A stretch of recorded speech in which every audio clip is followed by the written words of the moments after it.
decades-proven formula.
Hello, welcome, good whatever time it is in the world for you all right now.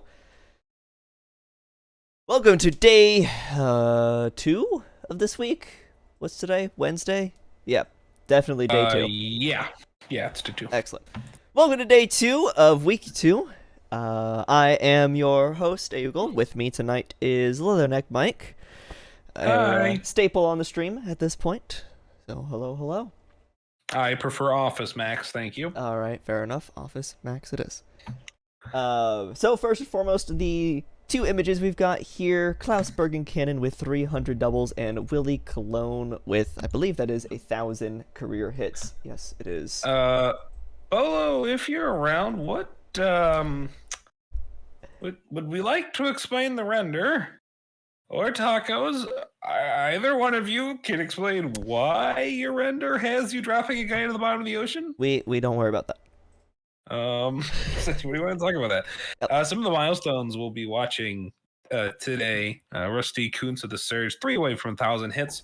Arum, hey look, it's that guy right over there, right next to me in this booth. So dumb. How many miles away from Central Indiana are you? North Central Indiana. I'm in, it's like Central Arizona. So, a long ways southwest of me is Mr. Arum in the Raptors. He's 4 away from 300 doubles. Should Dermy, 250 career doubles in sight, 3 away from that. Same thing for Dub City of the Aviators. Julio Ruiz, 1 bloop and a blast tonight. He has got 1 home run away from 150 in his career. Lodge and Kuntz are 3 and 4 respectively away from 600 runs. Johnny Sanami of the Apex 4 away from 300 swiped bags, and Pleasance and Sims 8 and 9 away. Good start for Sims, and a couple of good appearances for Pleasance away from 1,000 strikeouts. Your Sim lineup tonight. We've got a bunch of minor stuff. Well, I guess it's kind of half and half. KC and Anchorage, Nashville and Vancouver.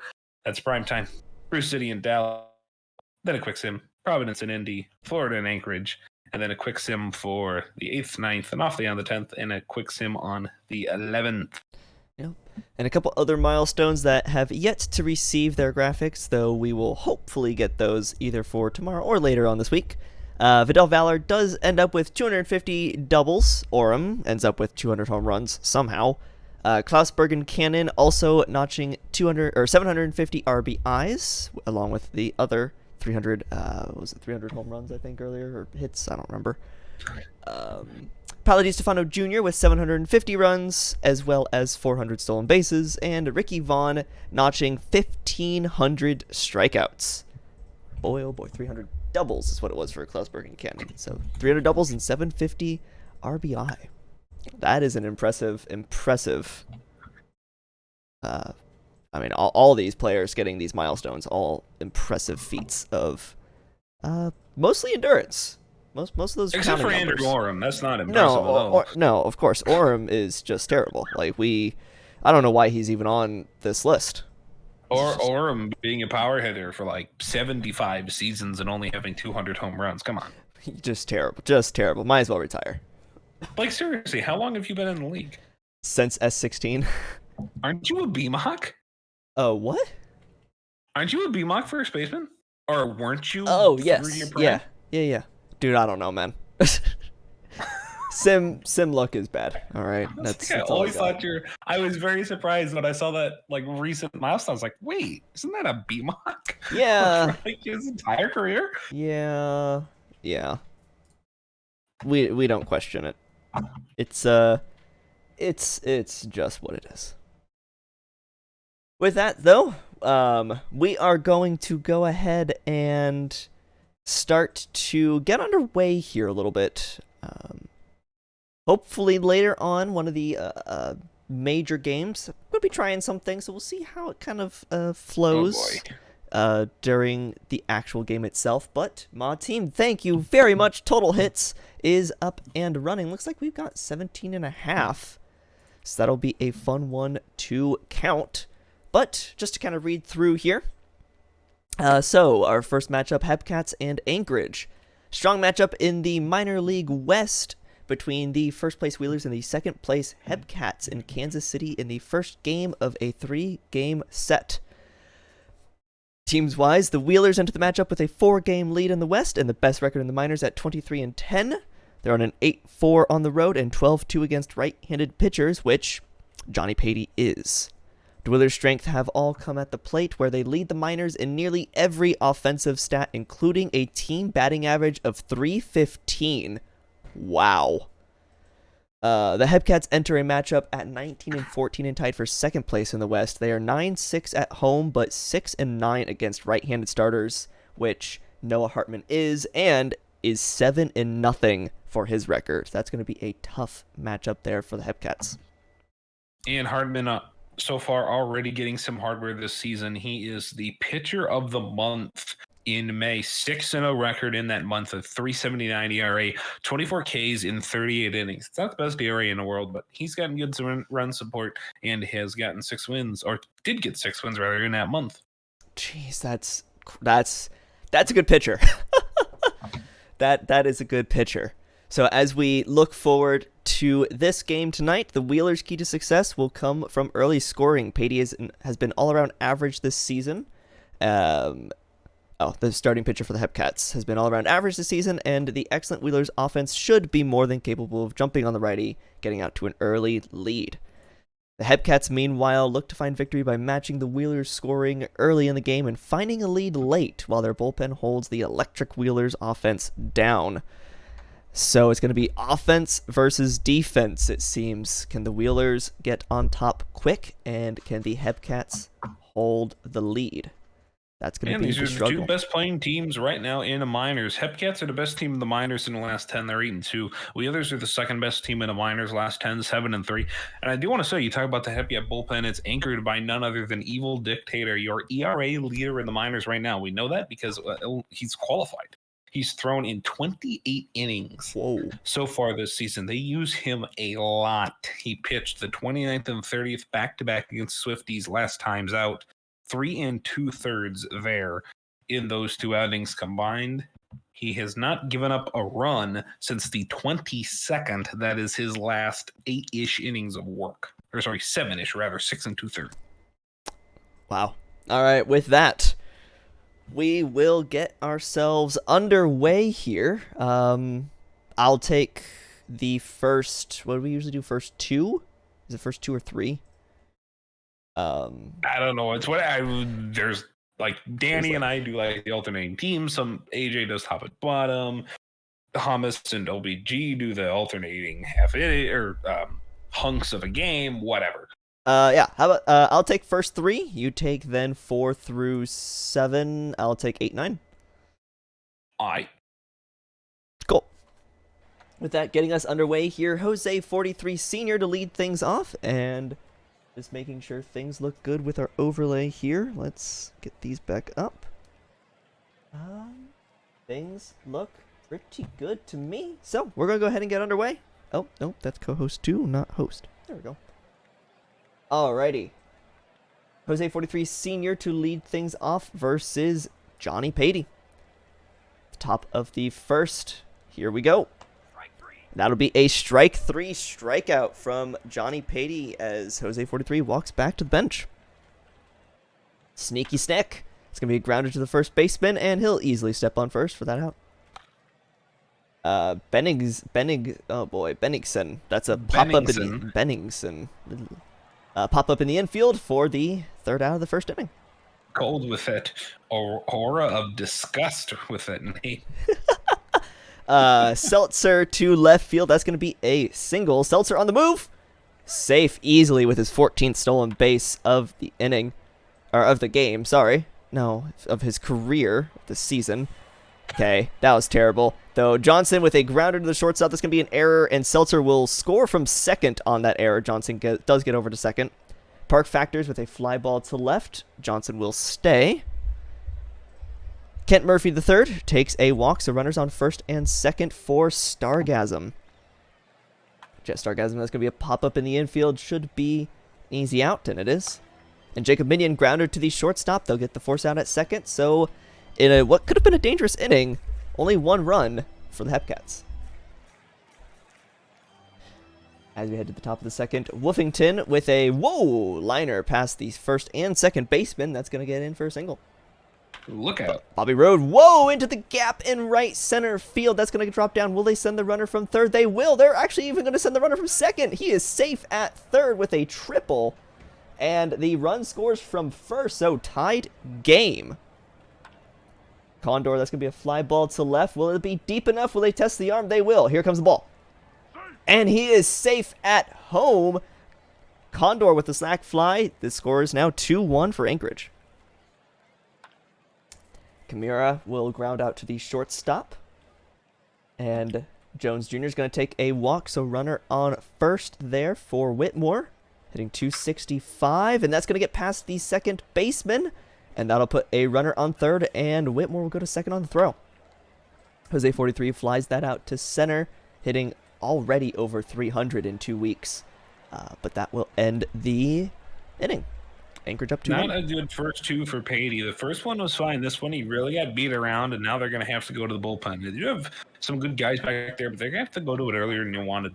Yeah. Sile will ground out to second base. Kane will strike out, and Hartman is just cruising through here. As I say that, though, I looked at this. Oh, never mind. Why would you do that? Yeah, Yichtwit gets a single, though tries to stretch that into a double and is thrown out easily. So the Sneck gets that one into center field for a single. Bennington ground a little bunt, moves the runner over, but they'll get the out at first. Wolfington, that's going to drop in front of the center or the left fielder, so runners on the corners for Roode. Bobby Roode, that's going to go into center field. That's a diving play and should be a run, and it is. So mark that down as a sacrifice fly for Wolfington, or for Roode. Condor will strike out, stranding Wolfington on first. As we head to the bottom of the third with a 3-1 game for Anchorage, Patey just barely getting through this inning, already given up 3. Hartman, though, still kind of cruising along, gets the ground out from hitting 336 Seltzer. Johnson pops up to the third baseman, and Park Factors is going to pop up to the shortstop, and an easy inning for Hartman. So as we go to the top of the fourth, Mike, jeez. What's my name again? Hummus, I think, right? Don't you dare call me the worst pitcher in minors history. Before we get back to the game action, shout out to Hummus for giving up 5 in the first inning to Florida and not making it out of the third again. Shout out to you, my friend. Back into the on-field action, Whitmore is going to ground. They're going to get a runner at second. Here's Jose 43 Sr. He'll sneak it under the shortstop's glove, and it's going to be first and third. Ducks on a pond for Sneck. The 1-0 put into right field. This is a single and going to be another run. They'll advance the runner to third. So that is 4-1. They have scored in the last 3 innings off of Patey. The 2-1 bouncer to second over to first. So Bennington ends the inning, but they break Patey again. 81 pitches for the big right-hander. He has not been blowing it by people tonight. That's what he needs to do to succeed. Hartman, though, he don't need to blow it by people. He just needs them to make terrible base running decisions. That's twice. Ken Murphy with the second bad mental mistake by the Hepcats. In this game so far. Minion flies out, and that's the end of the inning. And Murphy could have had a single there. He just ran himself out of it, and Stargasm went down easy, and so did Minion. Now we're back to the top. Tedford Wolfington, he's going to put this one in right. He's had one heck of a game so far. 3 for 3. Hepcats are struggling mightily pitching-wise. Bobby Roode, fly ball left field. This one's nice and easy. Not going to advance the runner. Not going to go on you twit. Condor grounded out. Here is Kimura. That's going to be a walk. So Patey, nearing the end of his rope, will face Larry Jones. No, he will not face Larry Jones. It'll be Murderer Sharp, who's going to give up a deep double in the left field corner, and that's going to be 2 earned runs. Count both of those against Patey's number, so that will be 6 earned for him. 2-2 from Sharp gets Whitmore to strike out. So Murder Sharp gives up a double that drives in 2. Hepcats are deep in the hole. Gonna need Ren Sile to do some magic here. Get him started. He'll fly out to center. What about David Kane, the 3-2? They walked him down to first, so Hartman gives up his second walk of the ball game. Here's a left fielder. That is back to the middle for a base hit. Will Kane go to third? Yes, he will. He is safe. So finally, Hepcats trying to take an extra bag actually works. Seltzer, deep fly ball to the left. Do they test Wolfington? They do. He's safe easily. It is 6-2, so they make one back at least. Now here's Johnson trying to hit his way into an MVP candidacy. 3-1. Dusted back up the middle. That's going to be base hit over. Raise that batting average again. Your Twit is running for third. He is safe. Now what about Park Factors? There's a walk. Hartman coming unglued in this inning, but the Hepcats need more than just one run. Kent Murphy. Murphy into center. It is not going to get down. So all that work for only a run, not what you need. A run, 2 hits, couple of walks, and no errors. Probably chased Hartman for the ball game, though. Here is Jose 43 Sr. now 2 for 4. Already Anchorage batting on their 4th time through the lineup. Sneaky Sneck struck him out. Got a cutter by him. Here is Benningson. First, we're going to have a steal. Jose 43 Sr.'s in there safely. Benningson, crack of the bat. This one's into left field. Will they test the arm? Yes, they will. Second to third. 43 Sr. is safe. Here's Wolfington. And that's finally, they get out Tedford Wolfington. So a ground out to first base. The first time he hasn't reached all those runs, 6 runs. Poor Tedford doesn't have an RBI yet in the ballgame. It is 6-2, bottom 6, and Jet Stargasm is going to send this one towards the stars. Gone 434 feet. A good exit via the 104.4. Got out of here in a hurry. 6-3 now your score. Stargasm at short. So that'll lead into Minion. And Minion is going to walk. Noah Hartman still in your ballgame, folks. He's given up now. That was his 4th walk. Jandy Ronson's going to come into ballgame. So Hartman is done. He gave up 3 earned. Actually, I believe that's going to be 2 earned because of an error. Minion on second, 2 outs, and you twit. Struck out. Speaking of a twit, I'm kidding. It's a you.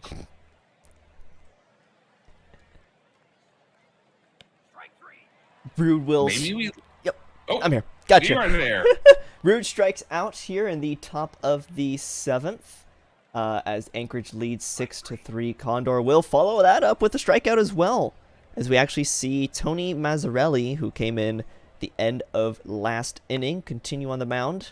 Talk about a lights out bullpen. That's 2 strikeouts in a row, though. Gives up a single to Kimura, though that does not seem to damage them, with a fly ball out from Jones Jr. As a note, we are at 18 hits. Yep, there goes that prediction. Over 17.5. We finally got number 18. Seltzer strikes out there, as Jandy Ronson is still on the mound from last inning. Johnson grounds out to the shortstop. Second out there, Park factors the grounder to the second baseman. That's going to be the 7th inning. Nice and easy for both teams there, both defenses seemingly in control. Evil Dictator now on the mound. Gets a grounder from Whitmore. That's face gen's amazing. Jose 43 will go ahead and strike out looking. And Snecky Sneck gets this one into left field. That's going to be a single. So only the 17th hit Evil Dictator has given up, but he'll follow it up with his 39th strikeout of the season up against Benningson. Keeps this at a 3-run game for the Hepcats. Going to the bottom of the 8th, Kent Murphy takes a walk to first, so the tying run is on deck. Stargasm sends this one deep to right at the warning track and is caught out there by Jose 43.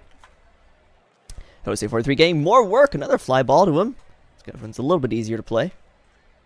And Ren Sile will strike out swinging, so unable to do anything with Kent Murphy on the bases.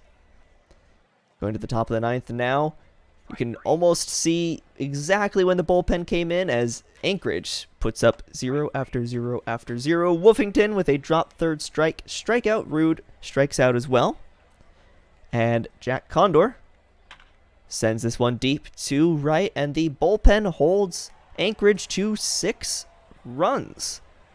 So now Anchorage is looking to its bullpen to keep the score at a 3-run game. Betta Bombs on the mound. Gets a strikeout from Kane. 2 left to play. You twits. That's grounded to the first baseman. 1 left, and Cole Seltzer is the man. It's a little bloop to the pitcher, and he's going to be safe. Dustin Johnson is going to get that one to the third baseman, and that will be the easy out and the end of the game as the Wheelers finish off Kansas City 6-3. Well, I mean, not the most interesting game in the world, but a win for the Wheelers as they go 6-3. We're going to look at Sneck and Wolfington both going 3 for 5. Sneck with an RBI, Wolfington with 2 runs on the side of the Wheelers. For pitching, we've got Haiti taking the loss, going 4 2/3. Hartman taking the win. Ronson and Baum both getting holds, and Dudley taking the save. And Larry Jones Jr. is your player of the game. Larry Jones Jr. going 2 for 3 with 2 RBIs and a walk. Odd person to give player of the game to, but you know, I'm not gonna fight the file. So we go around the league here. Kingpins take out the Lemurs 8-0. It's as simple as that. One hitter. Yeah. Wow. I wonder how deep the pitcher went in that one. Pitchy face 7 1/3. Only 1 hit, 3 walks. Gave up that Kingpin hit. 1 2/3. Yeah. Newly named the Kingpin. 1 2/3. That hit goes to Iodeli, the number 9 hitter. But otherwise, 2 hits for Shorsey, Applegate Danger, and Strongarm. So, yep, Pitchyface takes the win. Shout out to Petra. Petra McPitchyface is your player of the game. Actually, I believe it's Perta. Oh, it is Perta. Perta. I can read. And with a lowercase p, too, for some That's weird... True. Bears beat the Dynamos 5-4. They won in the 7th and the 8th with 3 in those couple of innings. Looks like Wendy Marville got the start, so I can only assume that, there's no win there for AJ. Hummus is not allowed to play good, and AJ is not allowed to win. What else is new? Aldridge had 3 hits in this one for the Bears. 2 of their RBIs came from Steve Dallas. Got good nights from Wilson, McLaughlin, and Cacao, but almost nothing else. Becky Quinn, 6 innings, 3 earned. Paul gets the loss, though, in the blown save, 2 innings, 2 earned. Marvell, 4 2/3, 2 earned. Arms, your win. Dennis McLaughlin, your player of the game. Oh, I forgot that their ballpark was the house that Pancakes built. I love it.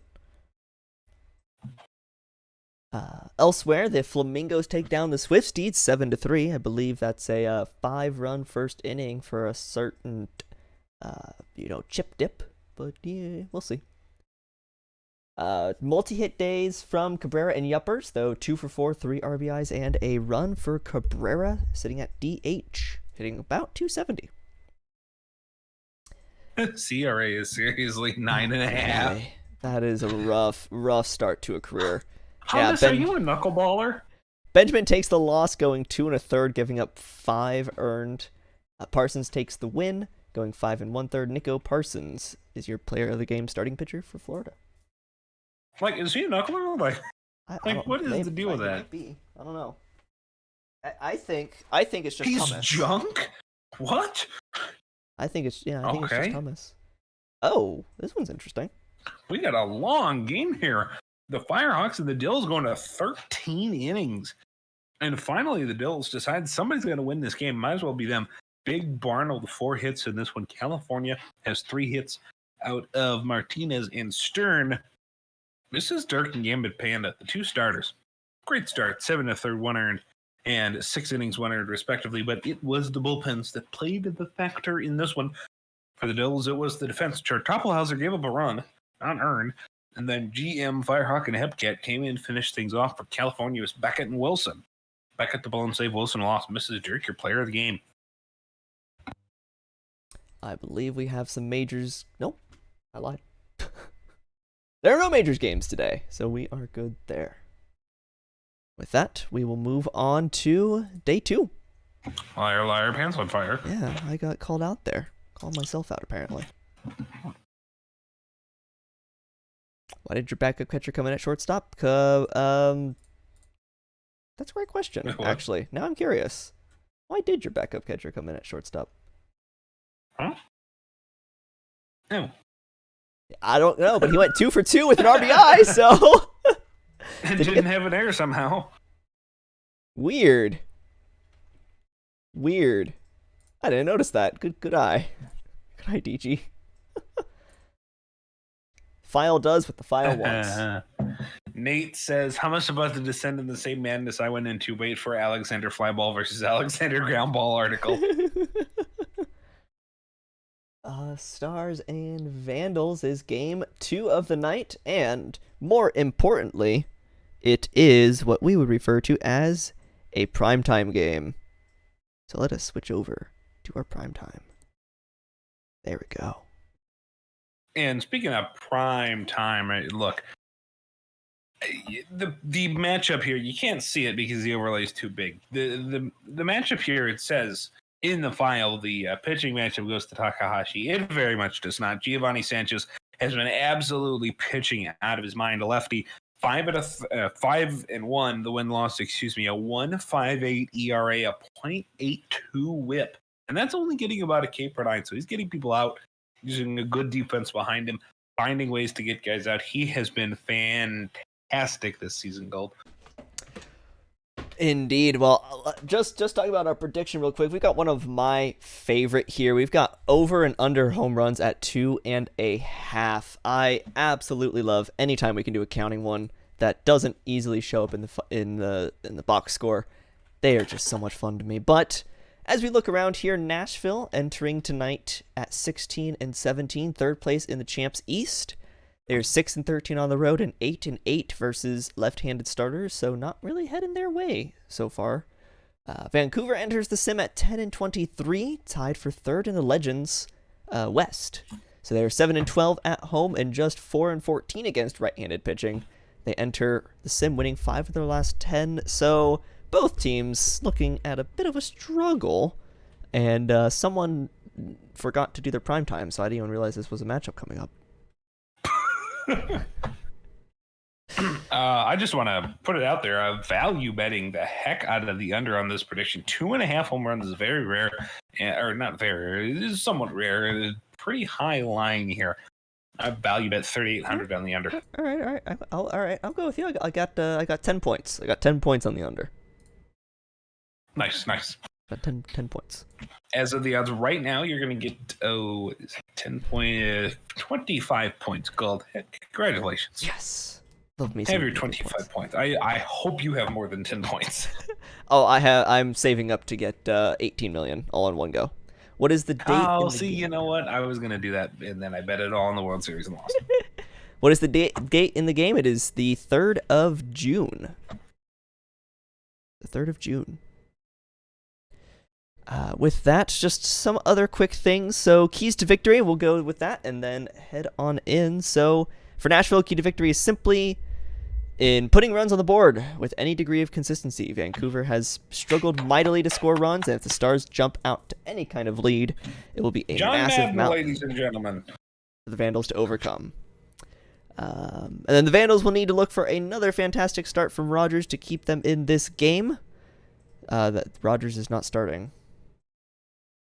Incredible key to the game right there, ladies and gentlemen. Score runs. It's very, Absolutely score runs. Marvelous. And for the Vandals, stop the other team from scoring runs. Actually, for the Vandals, also score runs. That's that too as well.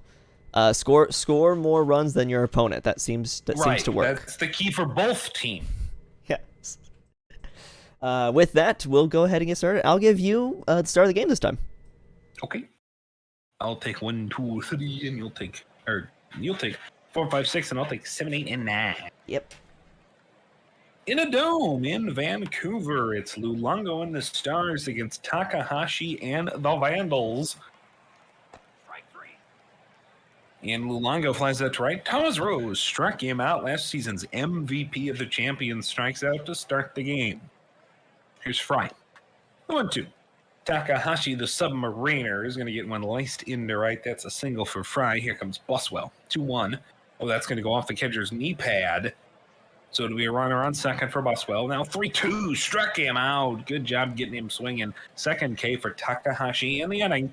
Bottom one to Vancouver and Nashville.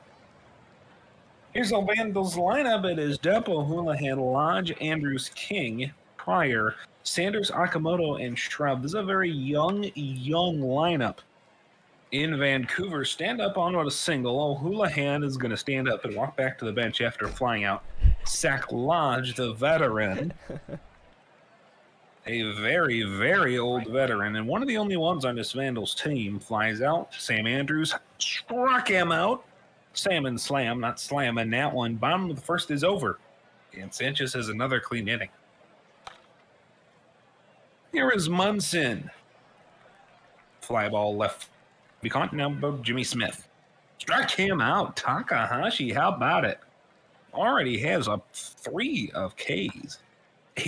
I was trying to say a trifecta, a triple, a pair. I was trying to say a bunch of things. A trifecta of Ks already. Trunk reaches. Here's Hunter Geist, who strikes out. Now Takahashi, 4 Ks in 2 innings. Everybody loves a good old 18K per 9 pace. Dan King rounds out to short. Zarin Pryor now. He strikes out. Giovanni Sanchez has a pair. Starters have 6 strikeouts right now. What about Josh Sanders? What can he do? He can lift this into center lazily and get caught. So 6 Ks for the starters through 12 batters faced. That's 50% for those of you at home who aren't the best at math. Here's Takahashi, who gives up a single to Keith Faraday. That's in the left field. So a single for the speedy Faraday.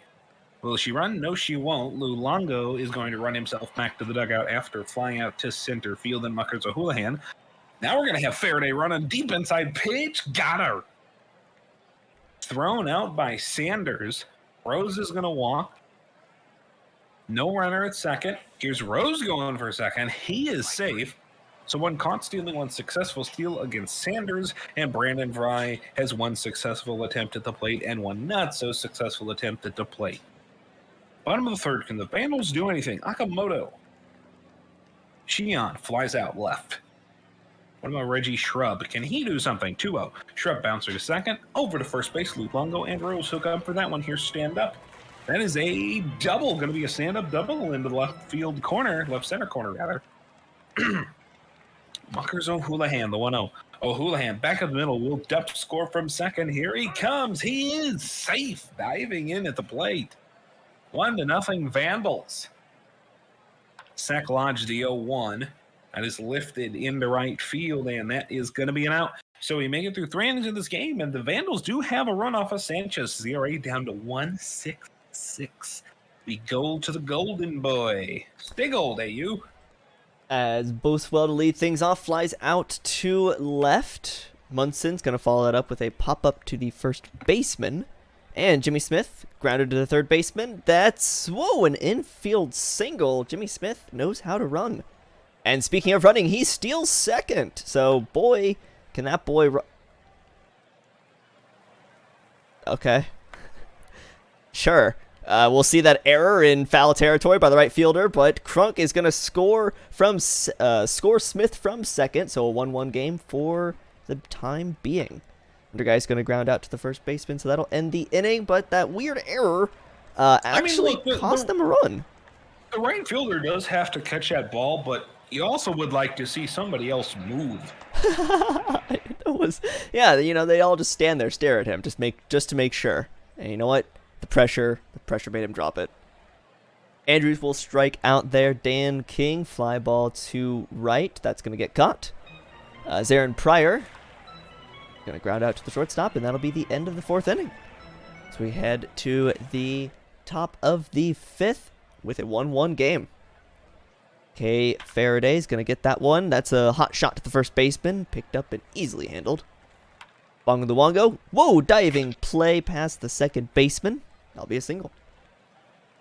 Thomas Rose grounded to the shortstop. Make that. No, not a double play. They get the fielder's choice. Rose on the move. Steals second. Brandon Fry strikes out and strands Thomas Rose on second. The speedy man. Not able to get him home.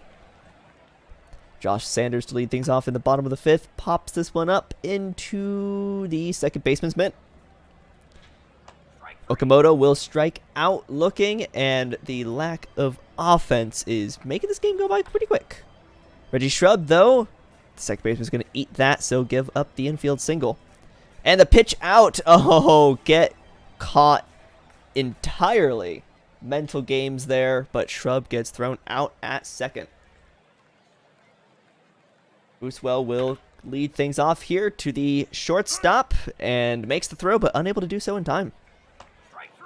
Munson will strike out Jimmy Smith here again. And, oh, that's going to be a wild pitch as Booswell moves over to second.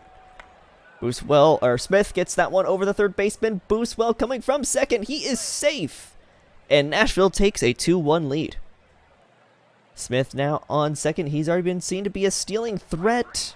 Though Crunk will strike out. Will Geist be able to score him from second with a fly ball to right? No. Right fielder catches that one, and that will be the end of the inning. Stand up to lead things for the Vandals with a walk. He has 8 stolen bases on the season. O'Houlihan past the first baseman. That gets into right field. Stand up will take third, so first and third for Lodge.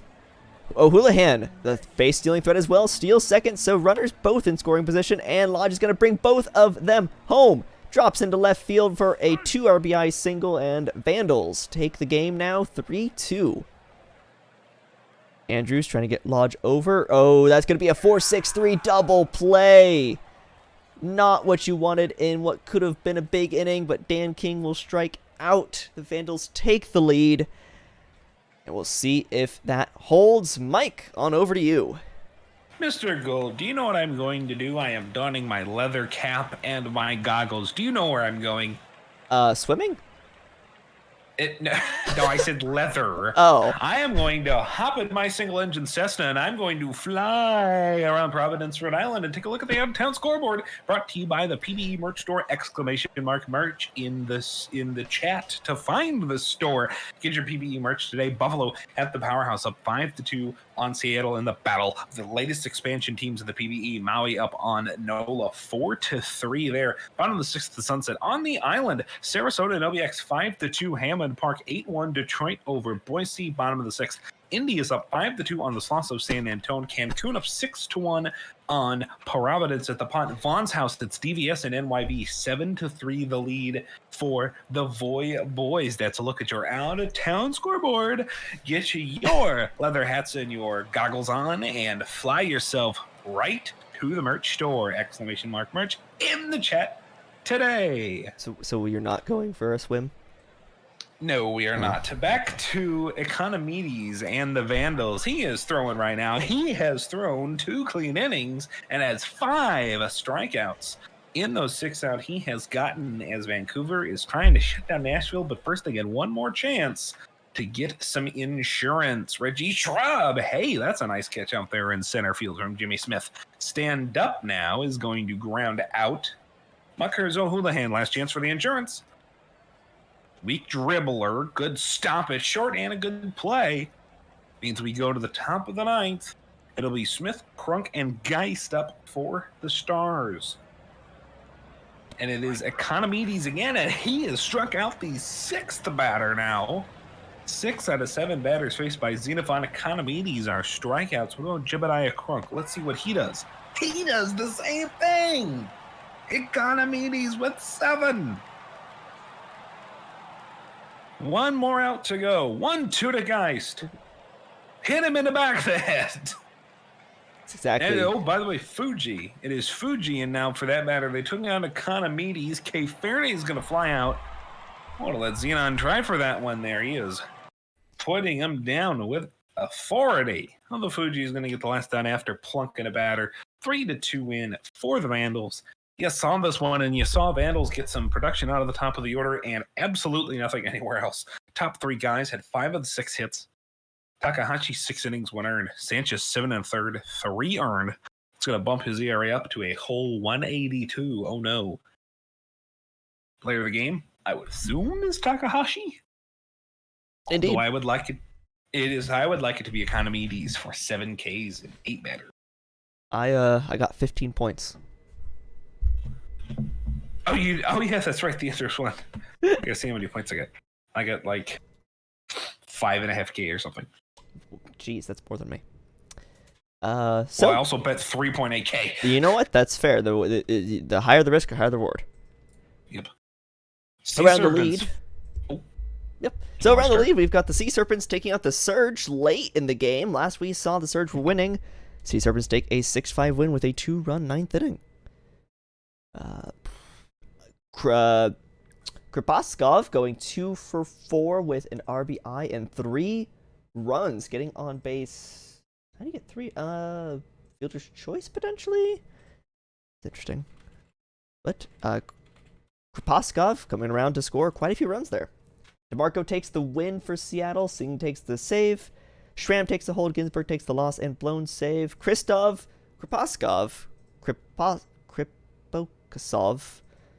sure, is your player of the game.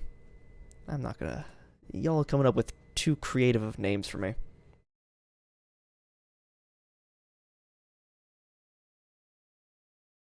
Oh, I almost forgot this would be me. Sorry. Super enough. Oh my God! This. Oh.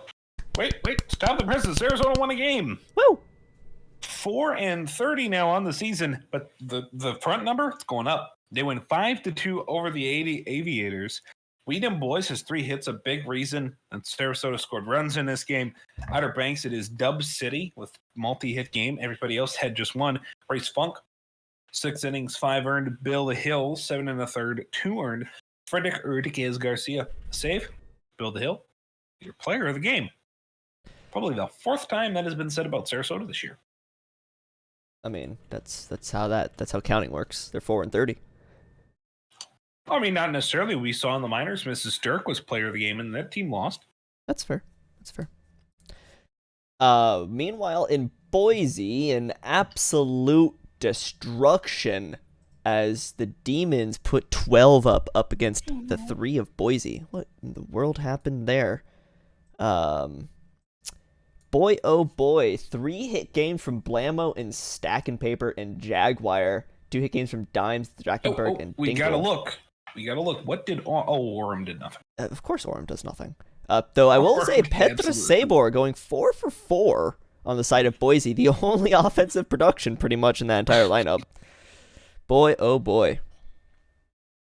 Chunk Daly taking the loss there, going 5 innings, giving up 5 earned. Diglett takes the win.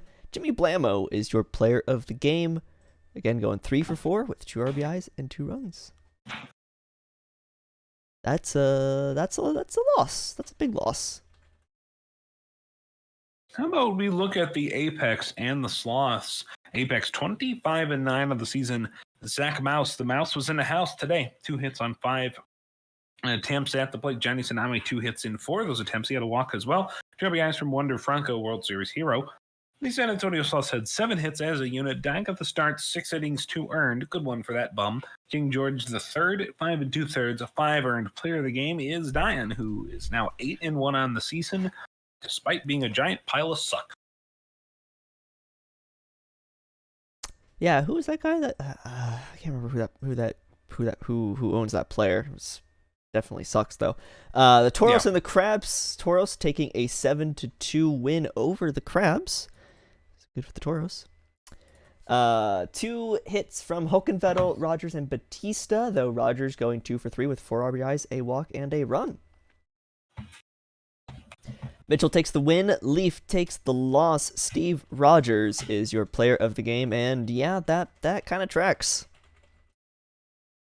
Nah, so I say Diane is a giant pile of suck. I'm aware he's got only 1 loss right now, but the thing is, in the World Series last year, we just kept bad-mouthing every player on our team in VC, and they would do something good. So I'm just going to talk crap about Diane until he starts doing something good. Hasn't worked in the 8 seasons he's been a player so far, but maybe someday. Ignacio Encarnacion, the only good things to say about that player, that is 2 home runs in the win for the Voy Boys for Ignacio. Wow. Who is catching for the Void. Catching. Okay, I thought Encarnacion was first baseman. Moving on, DVS. Let's take a look at their side. They have 4 guys with multi-hit days: Walker, Edwards, Jacob, and the Doctor. J-Doctor, to be specific. Back to New York, Slim Rodriguez, Shu, and of course, Mr. Encarnacion had 2 hits apiece. Johnny Toasty, 6 innings, 3 earned. Farnworth, 5 innings, 6 earned. Player of the game is Ignacio Encarnacion. That makes sense. Going 2 for 2 with some RBIs and some home runs. The Makos take down the 23-11 Rougarou 4-3. Let's see. We've got 2 hits from Dawson Jr., Camden, and Emerson, as well as Valor and Hafner on the side of New Orleans. Though a 3-for-3 day with 2 RBIs, 2 walks, and 2 runs for Naz Hamed. Dawson Jr. also having a pretty good day, 2-3 with 2 runs. Nakamura takes the loss for New Orleans. Kuramochi takes the win. A bunch of people get holds on the side of Maui. And Atu takes the save. Naz Hamed, though, in the loss, is your player of the game. Down into the minor leagues. Down to the minors, we have the Flamingos and the Swifties at State College, and the Flamingos take this one again. 8-4 in the second win of the series. 3 hits from Gar and Halverson and Bond. State College, 3 hits for Shark Puppet. 3 of the 9 hits came from him. Legalized tampering, 3 innings, 5 earned.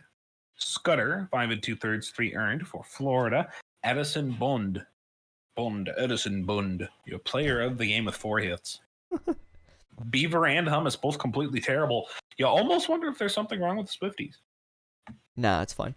The Bears beat the Dynamos 5-1. The Dynamos now way under 500, 12-23. Shame to see that. Though Doe Jr. on the side of Bruce City goes 3-for-4 with a run, and that's kind of about it, actually. McNamerson takes the win for Bruce City. Jose takes the loss for Dallas, and Namie McNamerson is your player of the game.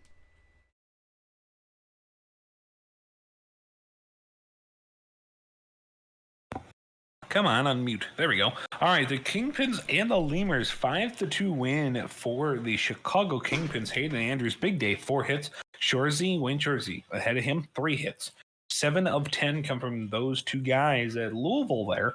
How about 8 hits as a team, half that offense coming from Diddle McGee and Barry Bonds. The pitching, how about Evan Michaels, 5 1/3 and 2 earned.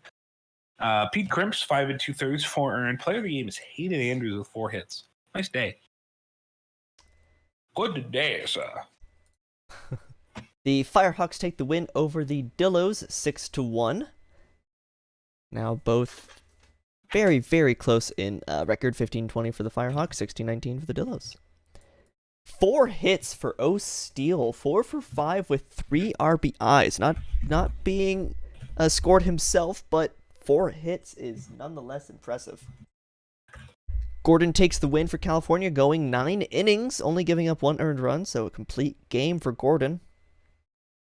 Harley Fank takes the loss for the Dillos, and James Gordon is your player of the game. Yeah, the defender at Gotham doing a good job. All right, Anchorage just demolishing the Hepcats 10-1. Bobby Roode was rude in this one, 4 hits. But that was only a quarter of the Anchorage power. Sneaky Sneck had 3 of those. Condor had 3. Kimura and Whitmore and Sneck and Benningson all had all had multi-hit games, multi-RBI games from Sneck and Benningson. Kansas City got 2 hits from Kent Murphy, and that was their only real good offensive performer. It was Randy Hankey who got into this one, 4 2/3, 7 runs, 5 of them earned, errors by Sile and Murphy's first of the year. Kept penalty, 5 2/3, 1 earned. Bobby Roode, your player of the game. Alrighty, that wraps up the 3rd. On to the 4th. We've got... That's how counting works. Most days. But when doesn't it work like that? Saturdays at like 7 at night. Well, then what does it become? Something else. The more you'll know. Indeed. We've got Game 3 for us, Bruce City and the Dynamos. We've got, we don't have any stats for this. What do you got for us, Mike? We've got extra base hits over under 4.5. Yeah, we got SPH over under 4.5. I'll take the over on that, by the way. Not going to bet on this one, probably, but, pretty reasonably go the over there. This is a good Bruce City team and a not-so-good Dallas team, still in the middle of a rebuild. Bruce City, though, still at the top of their competitive window. I didn't really think that Bruce City was going to be up there like this. I thought they were going to have a bit of a down season, but with a lot of that lineup back, they have kept it on going. Rocket with Crocs out has really got it going. A 987 OPS on a 285 batting average, 13 bombs already in this season. He has only, let's see, that would be 9, 11, 15, 17, 18. He's got 65% himself, the amount of home runs that Dallas does as a team.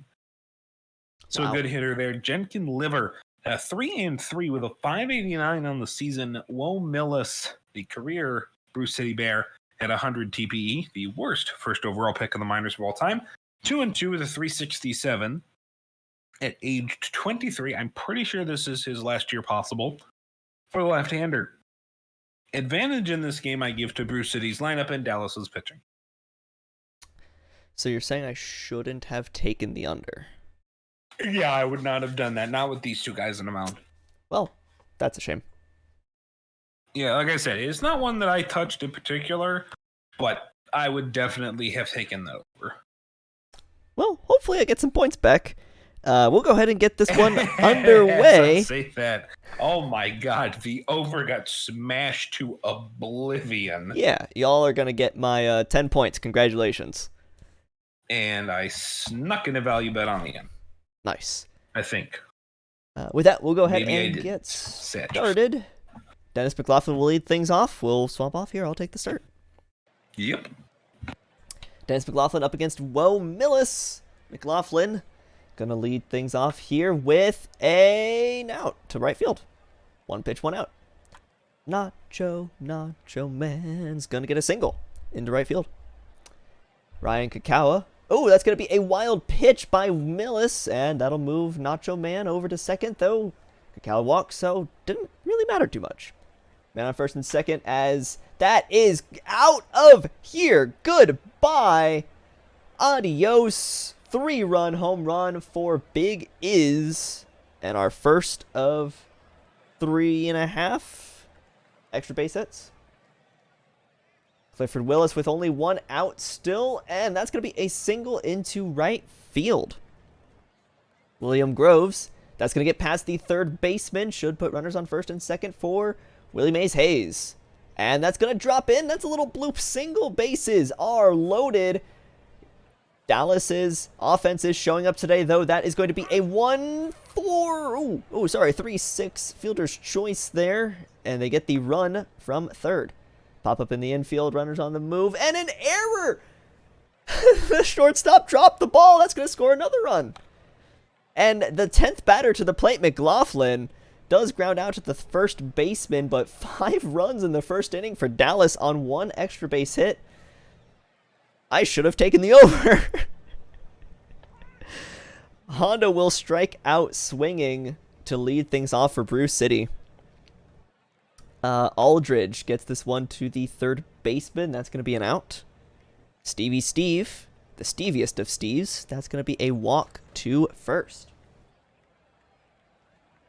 Rocks out with the Crocs out. That's going to drop into the left field corner. That's going to be another extra base hit. That'll be a double, putting runners on second and third.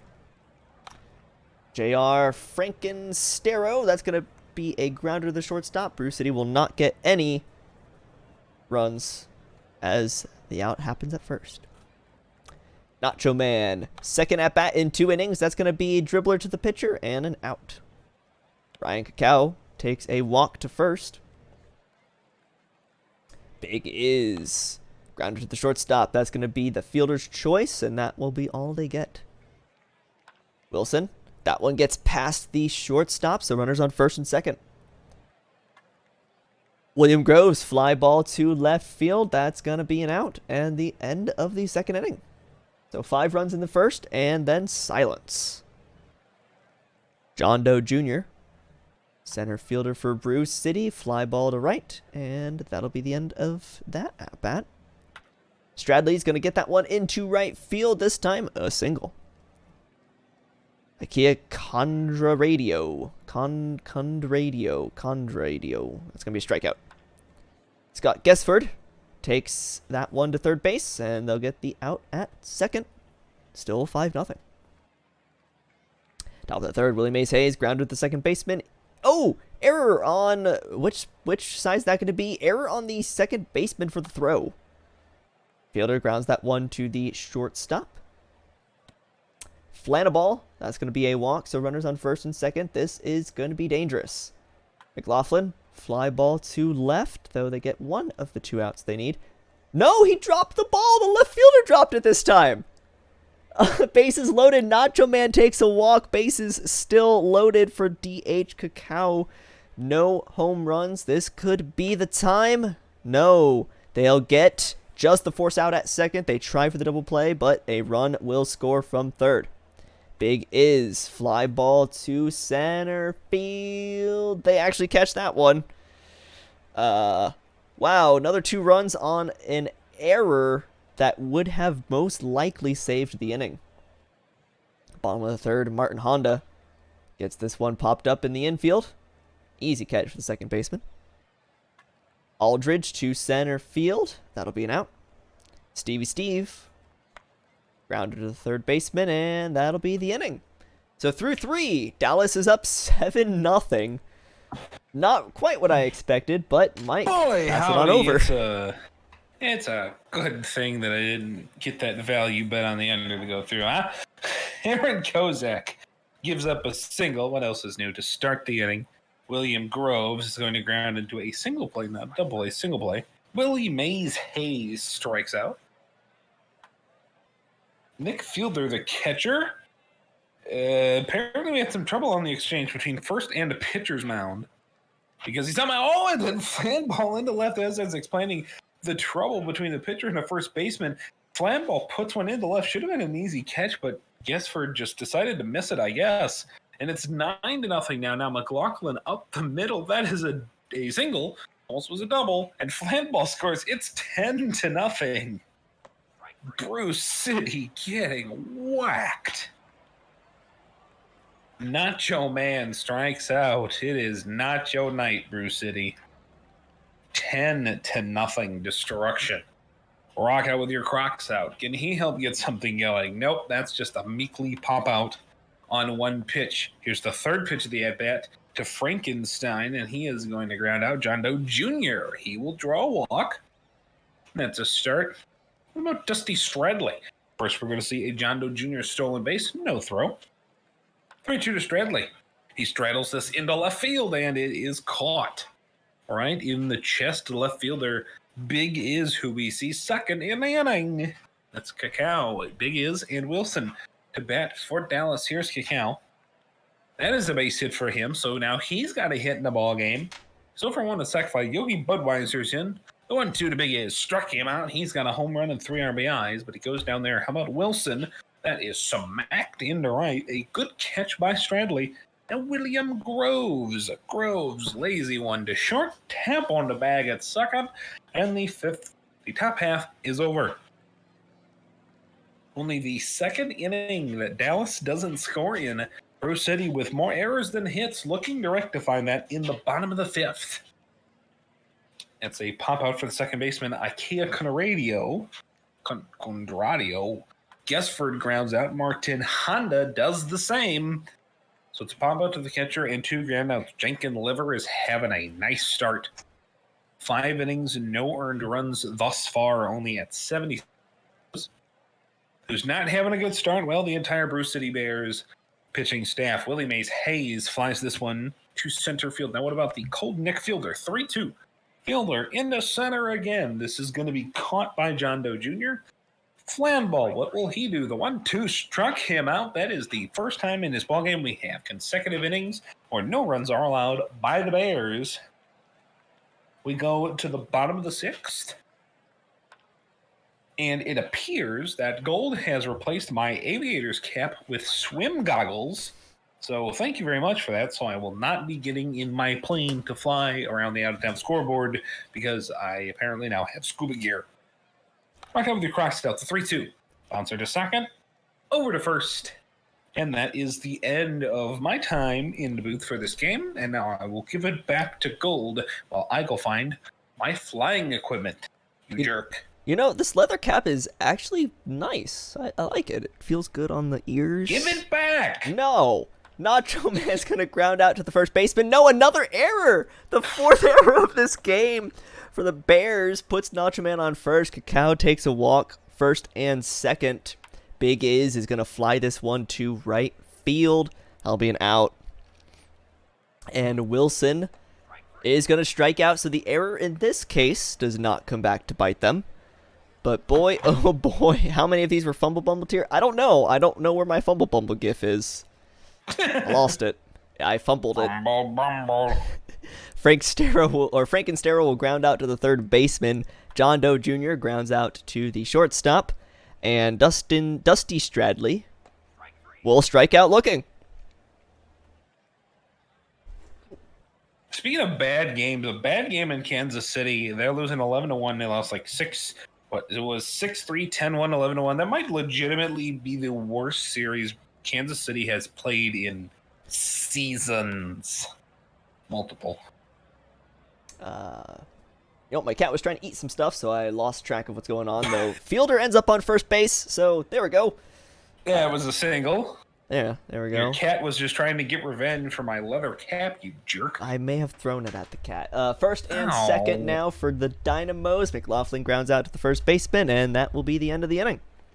Oh, now it's got floof on it. At least, how dare you? At least I put your goggles in a nice vat of, nice sterile, rubbing alcohol, so it'll be clean. Oh, thank you. Alcohol in my eyes, that's what I need. IKEA strikes out looking you or didn't think swinging. that one through, did you?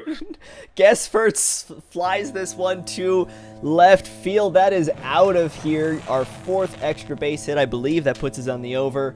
But the Bears put a run on the board. We didn't have the over already? I don't know. Honda will take a walk to first, so this could be a very dangerous inning for the Dynamos. Though Aldridge grounded to the second baseman. 4-6-3 double play. Never mind. Out of the inning already. Just as I say. Dangerous as gold handling your aviators equipment. Well, I'm just trying to clean it. Nacho Man will take a strikeout. We still need one more for the over. Man, my underbet is looking better and better. Cacao will take a walk. Big Is takes a walk as well. First and second for Wilson, hitting nearly 300 right now. Though that is going to drop with a fly out to right. Yep, he actually made the catch this time. And Groves grounded to the shortstop, and that'll end the inning. So 10-1. The Bears have 9 runs to make up here. Can they do it? We'll find out with Stevie Steve leading things off, hitting about 250. That's going to be a fly ball to left field, and that's an easy out. Rock out with the Crocs out. Takes a walk. Runner on first for Frankenstero. Fly ball to left field should be an easy out unless he drops it. Nope, we are good. John Doe Jr. strikes out, and that'll be the end of the game. Dynamos win 10-1. Look at that graph. Just straight up and then a constant straight line. That's what you like to see. It's 10-1 win. This one was over and over. And we had a double. Seriously did. Yeah, we had 2 doubles and 2 home runs, and that's it. Name did we have 55 hits in? Wow. Okay. I'm gonna try and guess player of the game here. I'm gonna say it's Wilson going 3 for 6 with 2. Ooh, you know what? Big Is with the home run though. It might be Big Is 1 for 5 with 3 RBIs. It was walks.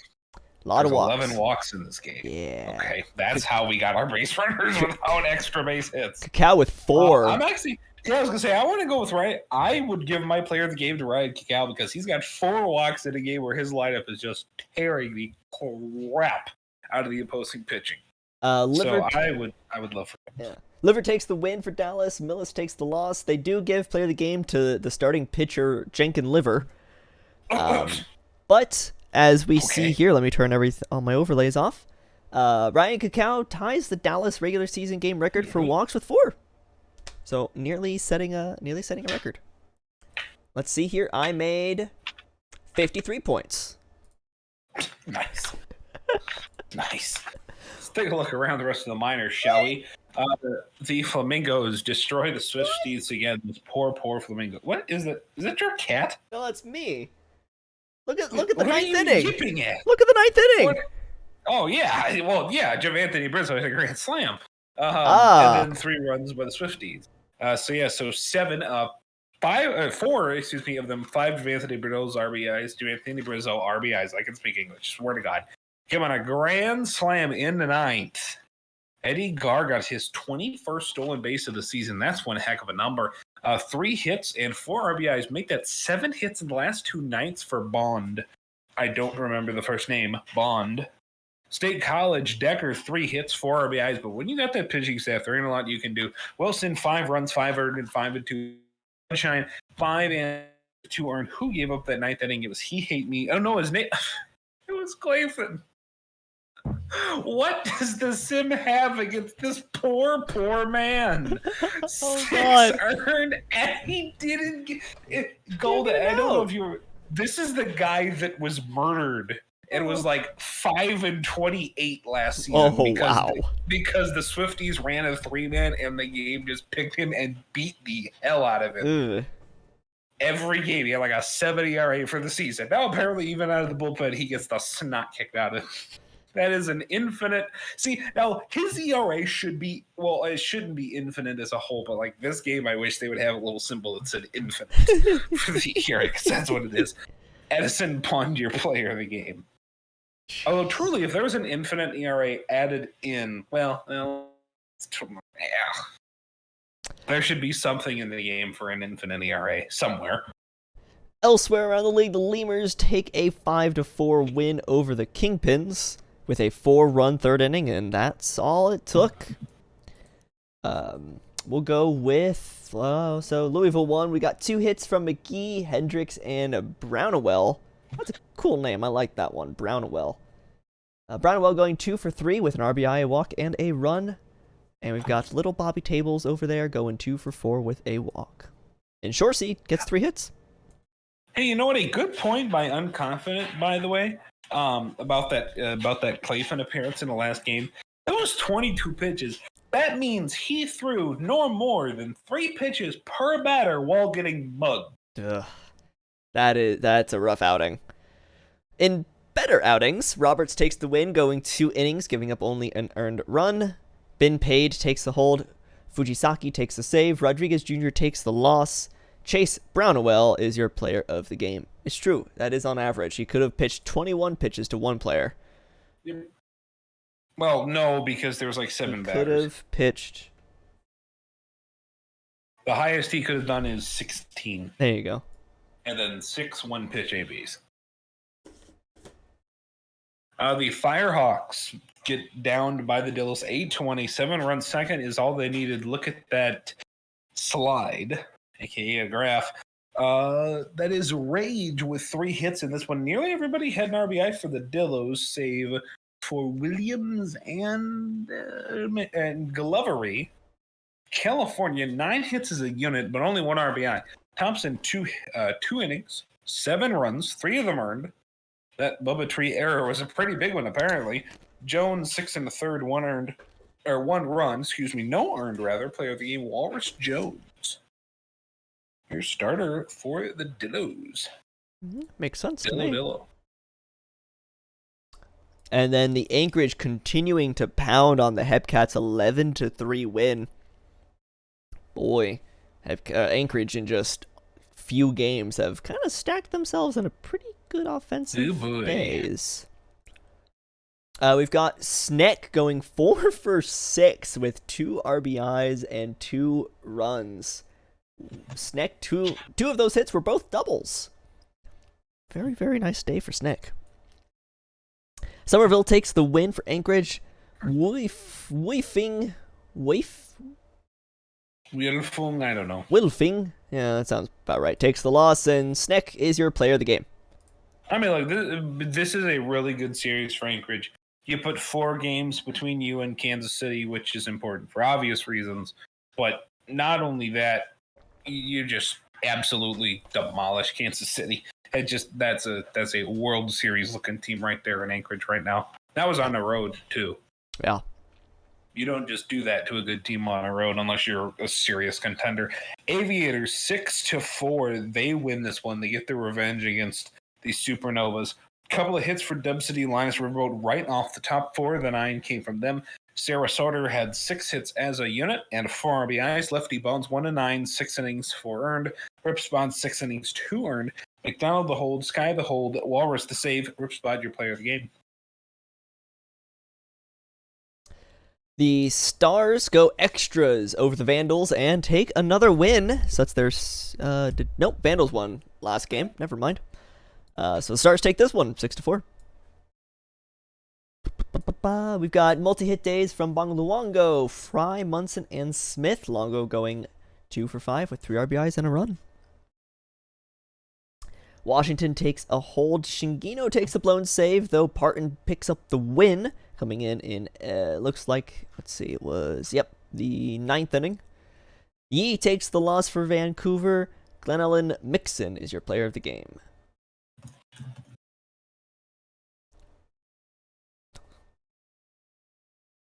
All right, and now it's the Raptors defeating the Demons 7-6. Payback. Pluto 3 hits. I'm sorry? Payback. Oh, payback. Yes, I was like, I thought you were saying like, you were wrong or something. I was wrong or something. Hey, how about Johnny Pluto having a good one now? 3 hits, 4 RBIs. Although I would say Petrus Favor had a nice one too. 3 hits, 13 hits as a unit for Boise. Detroit, Danny B had 3 hits. We need to resim, please. 13 hits as a unit. Duckworth Lewis, 4 1/3, 6 earned. Bad start. Riddle got the win. He is 6-0 on the season. How about that for CMAC? 6 innings, 3 earned. Your player of the game is Johnny. No longer a planet, but should be Pluto. Hey, Goldberg, you grew up. Was that a planet? Yeah. I was in about middle school when they decided it was a rock. Oh, okay. So about the same time as me then. Yeah. The Apex beat the Sloths 7-3. Looks like a 4-run second inning, and really that's all the Apex needed. 3 hits for Jody Quinn. That doesn't seem right, but nonetheless, 2 RBIs and 2 runs. Stan Antonio going 2 for 4 as well. 2 RBIs, 2 runs. It's a satellite now, yeah. Bolanos takes the win. Davies takes the loss. Jody Graham Baller Quinn is your player of the game. Speaking of satellites, did you hear they're going to have a telescope like 1,000 times more powerful than the Hubble? Yes, I'm excited about that. They're launching it into space on a Russian, or not a Russian, like a European rocket like this week. Really cool. And it folds up. It's awesome. Rougarous beat the Makos 4-3 in this one. I believe this is the second 4-3 victory for the Rougarous this series. I could be wrong. This one went to extras. It went to 10. And Nola had to score in the final 3 innings of the ball game to win this one. Gustav Beauregard batting out of the top of the lineup under 300. 2 hits, though, for him today gets him closer. Hafner had a couple of hits. W.R. Wolf had a couple of hits and 3 ribs. For Maui, 4-hit day from Ernie Harwell. Kagamine, the start for Maui, 6 innings and no earned. New Orleans, Matty D. Ferrari, 7 innings, 3 earned. I thought he was a reliever. Doy. Ernie Harwell, your player of the game. My fantasy team, once again, big suck. This is why I don't play. No, I'm literally terrible. Completely terrible. Every year. In the land of the terrible, we have the Toros and the Crabs, 3 hits apiece, and the Toros... Wow. Listen, they're both under 500, okay? No, they're okay, not. the Crab... I can't read. No, they're not. The Crabs are barely over 500. They're a playoff team. 3 games over? Yeah, sure. That's what you consider playoffs. No, seriously. Jeez. They are. 3 hits apiece. They're leading their division. Man, that division is bad. We're going to go Hulkenvettel here, even though no hits, but does get a run and 2 RBIs. That was the only run of the game. The RBI goes to Hick Holmes. Barry B. Benson takes the win. Murley takes the loss. DJ Law takes the save, and Barry B. Benson is your player of the game. Wow. A great start from Barry B. Yeah, there's 2 giant piles of crap here. No playoff. You're like, hey, wait a minute. Hang on a second. I mean, look at these. There, we got a stinky team and a boat. Yeah, and the boat got sunk. Scorpions 25-10 on the year, 5-1 the reign against Pax Abadir, who, by the way, just signed a nice, big New York style extension. The other day, I think yesterday he signed that. Tex Walker, 1 hit, 2 RBIs. That's your stand-up batter for DVS that I see anyway. Other than maybe who had 2 hits. New York hit Ignacio Encarnacion, get 2 hits. Remember, he had the 2-homer game earlier. Remy Ratatouille, 9 innings, 1 earned run. Pax Abadir, 4 2/3, 4 earned. Remy Ratatouille, your player of the game. All right, so here we go. Here's some stats from our mods here. Nate says Crabs and Voyagers are tied for first in the division at 19 and 16. That's kind of sad. And our friend Unconfident says you can eat crabs, but you can't eat a boat. Therefore, crabs are better than boats. It's because the legend sucks. I feel that. The Sea Serpents take a win from the Surge, 3-2. We've got not a lot going on offense. That's why it was a 3-2 game. 2 hit days from Herrera and Ramirez on the side of Buffalo, and a 2-hit day from Shitterme with 2 runs.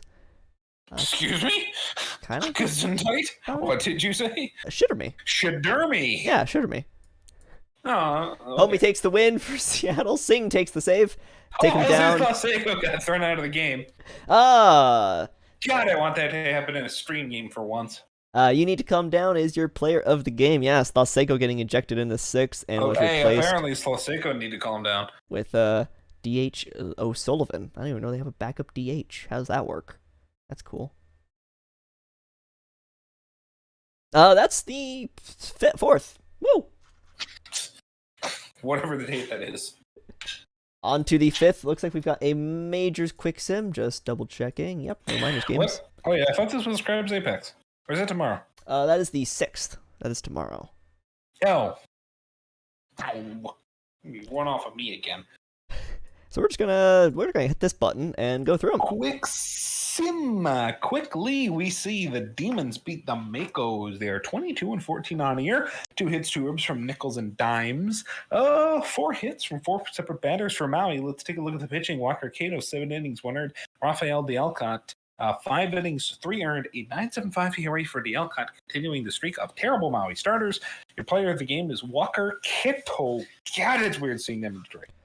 Isn't Cato Brian Gold? Yeah, Cato's 41. The speed reading. Let's go. Oh, all right.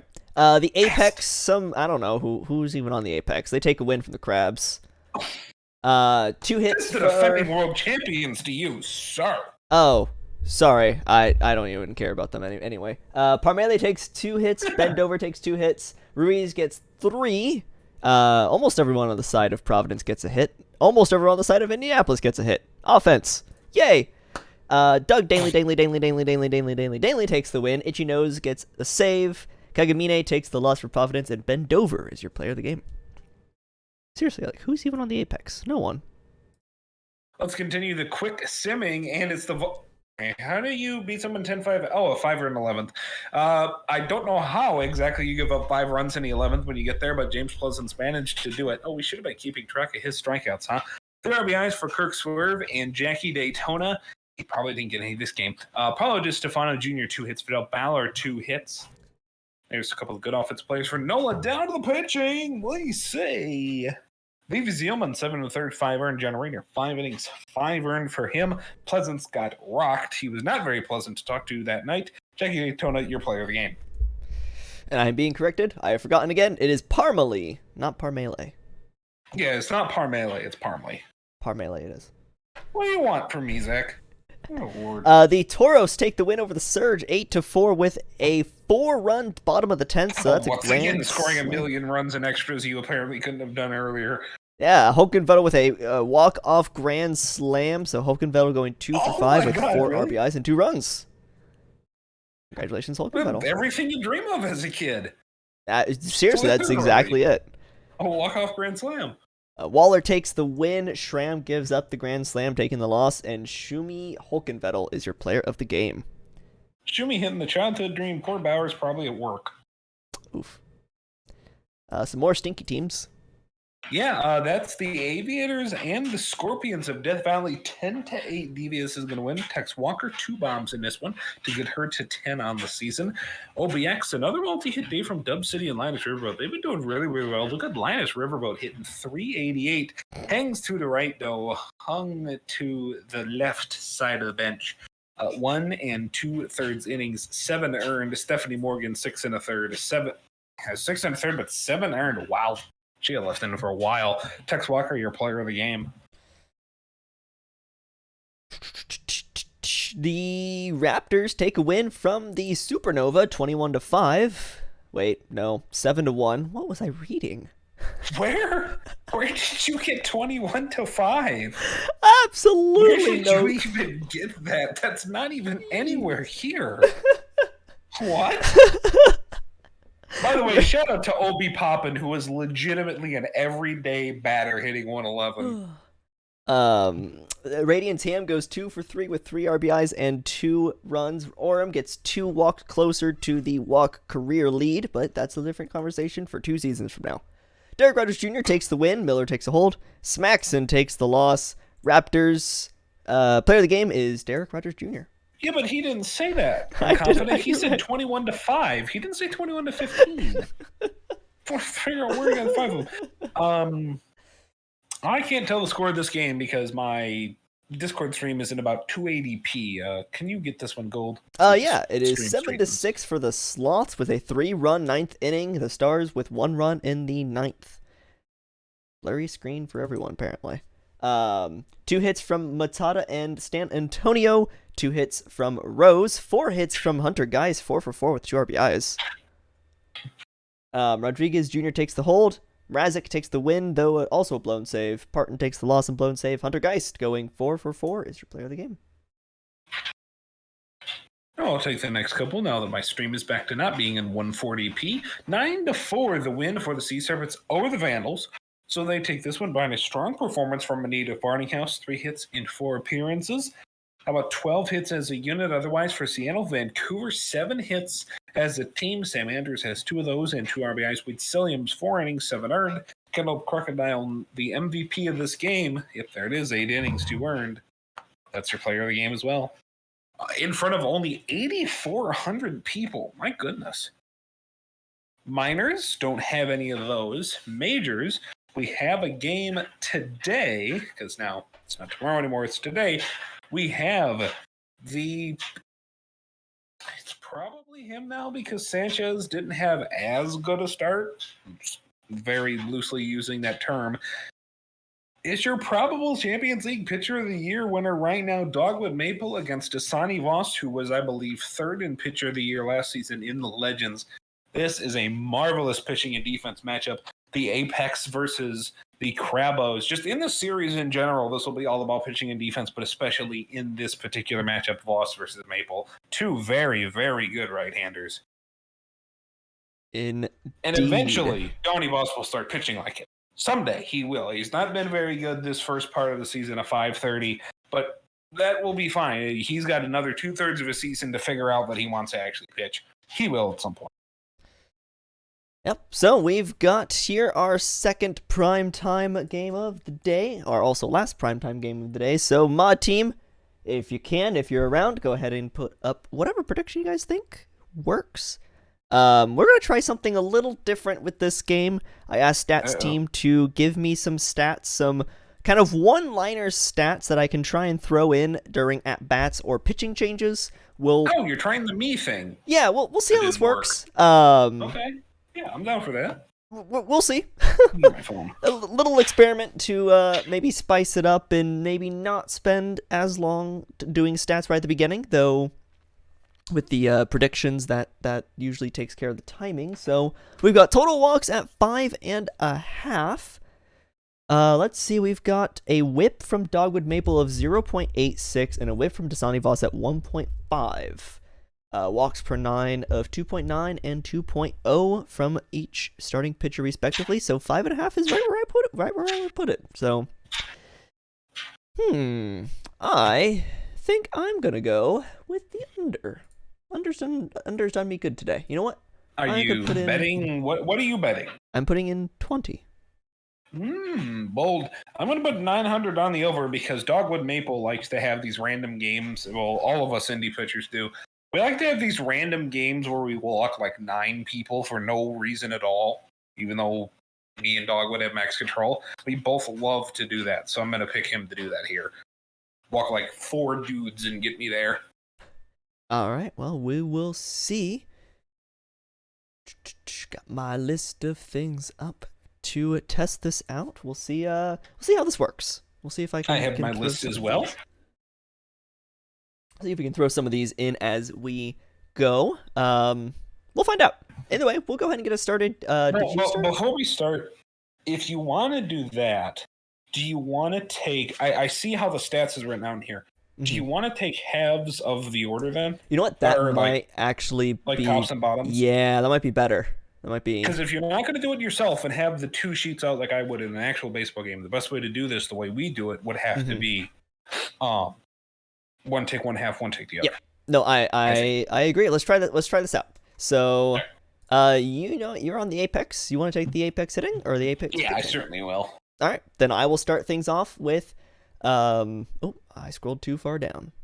There we go. I was in the wrong area. I will start with Bergamo Lemon, the reigning Gold Glover and Silver Slugger. Lemon leads the champions in WAR and OBP versus Dogwood Maple. So Bergamo Lemon to lead things off. That's going to be a grounder to the shortstop. That'll be the first out. Joe Burrow is going to get this one into left field. That's going to go for 2. And he slides in safely, leading the team in average. Julio Ruiz will take a walk on over the first, so that's our first walk. Runners on first and second. Ladera with a pop-up. That'll be an out. Willie Colon with a pop-up into the shortstop's glove. That'll be the first inning. So just a double from Joe Burrow. So bottom of the first, let's get you set. It's Dasani Voss at 289 last year. He's on a 530 this year. He's got a BABIP, a batting average of balls in play of 312. That tells you a lot of the stuff getting behind him is getting through. Jimbo Slice going to ground out after a mouse pop out. And here's Johnny Tsunami, 3-2 Johnny, right center. And Tsunami flies out to end the bottom of the first. Yeah, 3 up, 3 down there for Dasani Voss as Krustis. Defensive specialist and power threat, though not so much of a threat there. Grounded the second baseman. Will Love is going to send this one into center. That'll be an out. And Slokening will strike out. Slumping makes sense there. Negative WAR and OBP just above 200. And here comes your RBI and home run leader, Dustin Parmley. He's been poor in the average department, although that won't get the average up. He gets plunked. Get the OBP up, though. For Eagle Eyes, the OBP specialist, 3-1. Eagle Eyes doing what Eagle Eyes does. That's my job. Here's Sailor Twift, the 1-0. Twift smashes this into left foul. Why? The 1-1, I really thought that was gone. Twift is down to bounce into a single play. Here's Jody Quinn, the 1-2. Quinn, that's a single in the right field. That's going to be an RBI, the 20th of the year for Jody Quinn. Here's the 1-2 to Ben Dover. Struck him out. Goodbye to the catcher. How about Franco? Wonder Franco, the 1-1 bounce to the pitcher over to first base. So Dasani Voss gives up only 1 run that inning. Top of the third we go. Dordovic's going to lead things off, who's been struggling in the field at shortstop, but he has been doing pretty well in OPS. Almost gets a single there. Probably would have been a double had it landed, but that's the first out. Bergamo Lemon gets an infield single. Burrow will ground into a 1-4-3 double play. What was that? Nonetheless, we head to the bottom of the third. That's good indie defense. Here's Zach Mouse. Struck him out. Mouse 0 for 2 in this game. The power is down for Mouse. So you got to put wood on ball. When you don't have the power, you got to start doing not too much. Just get singles. He's not doing that. Only betting 250 at the top of the order. Jimbo Slice is going to strike out. What about Tsunami? He flew out to right center his last time up. And strikeout for Johnny Tsunami. So there goes the apex in the third. Julio Ruiz looking like all-star pace, batting over 300, though that's going to drop it a tiny bit. Cloudera is going to ground out to the shortstop. Willie Colon is going to fly out to left, trying to keep his home run team lead. but he's off to a slow start in this month. Yeah, OPS 920 right now for the next hitter, Eagle Eyes. Or I'm sorry, for the hitter after Parmley, Eagle Eyes. And one more batter. There's Parmley. Now here's Eagle Eyes. 3-2. And that's another walk. Eagle Eyes doing what Eagle Eyes does best. Walking on down, that puts that OBP over 430 here. Sailor Twiff struck him out. Goodbye. How about Jody Quinn now with 2 outs? Quinn into center. That's a line out. Top of the 5th we go. So 8-9-1 for the Apex. Next time they show up, it'll be 6-7-8 for the Crabs. Krustis lead things off with a little dribbler to the catcher. That's going to be the first out. Will Love, and that is goodbye baseball. Home run. 402 feet solo shot to right field ties this game up. Will Love, who was slumping a bit in April, 3rd most RBIs. I think that kind of gets you out of the slump. Sloking's going to dribble this one into center field and try and stretch it to a double, and that is not a success. Sloking gets thrown out at second, and Dordovic will strike out. This game's tied 1-1. It will sadly put Dogwood's ERA up over 1.5. Oh, the horror. Ben Dover grounds out to first. How about Wonder Franco? 2-2. Franco struck him out. The Sonny lost up to 6 Ks. Now Zach Mouse on the top of the order. 3-2 to the Mouse. Struck him out. Second time Mouse has gone down on strikes. Swing in a miss. Indy only has 1 hit off of Dasani. Yeah, I was going to say, looks like Dasani's dropped his ERA from about 5.3 to about a straight 5. So far, a pretty good start. Though, we could say the same thing for Maplewood, who strikes out Bergamo Lemon. Joe Burrow will... Dogwood Maple to you, sir. Yes. Yes. Correct. Sorry. Dogwood Maple gets the strikeout, gets a ground out from Burrow, and a flyout from Ruiz. That'll end the inning. Let's go bottom of the 6th. Slice, Tsunami, and Parmley. That is hit into center. A lazy fly for Slice. How about Tsunami? Cracked back up the middle. And a man who stole more than 60 bases last year standing on first. And he's taken off for second, and he's safe. That is his 7th. Here's Parmley, grounder second. Taking his sweet time getting that over to first base, but still they get the out. Eagle Eyes does not walk. Eagle Eyes grounds out. Bottom of the 6th we go. Indy finally got their second hit. Top of the 2nd, Cloudera lead things off. Still trying to find the best spot in the lineup, but is not hitting so well at 180. That's a grounder to third from both Cloudera and Cologne. Krustis is going to get this one into center for a single. Krustis leading the team in home runs, is no longer. That heads to Willie Cologne, but Will Love will ground out. And that'll end the 7th. Take me out to the ball game. Take me out.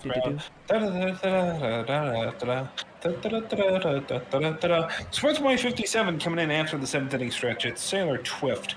And now Jody Quinn. A couple of groundouts to the right-hand side. Right side has been really, really busy. Ben Dover strikes out 9-1-2 for the Apex in the 8th inning. Providence 0-8. Who will they face? Will it still be Dogwood? No, it's John Barron. John Barron. So let's take a look here. John Barron on the mound. Gets a ground out there. Barron has the 2nd most innings pitched by any bullpen arm. And 2.3 ERA, now down just at 2. That should probably drop it to below 2 with a 3-up, 3-down inning. Only 1 walk and over 15 innings of work. Hopefully it's not World Series Barron. George Washington Crab comes in. He saves the leader in team history.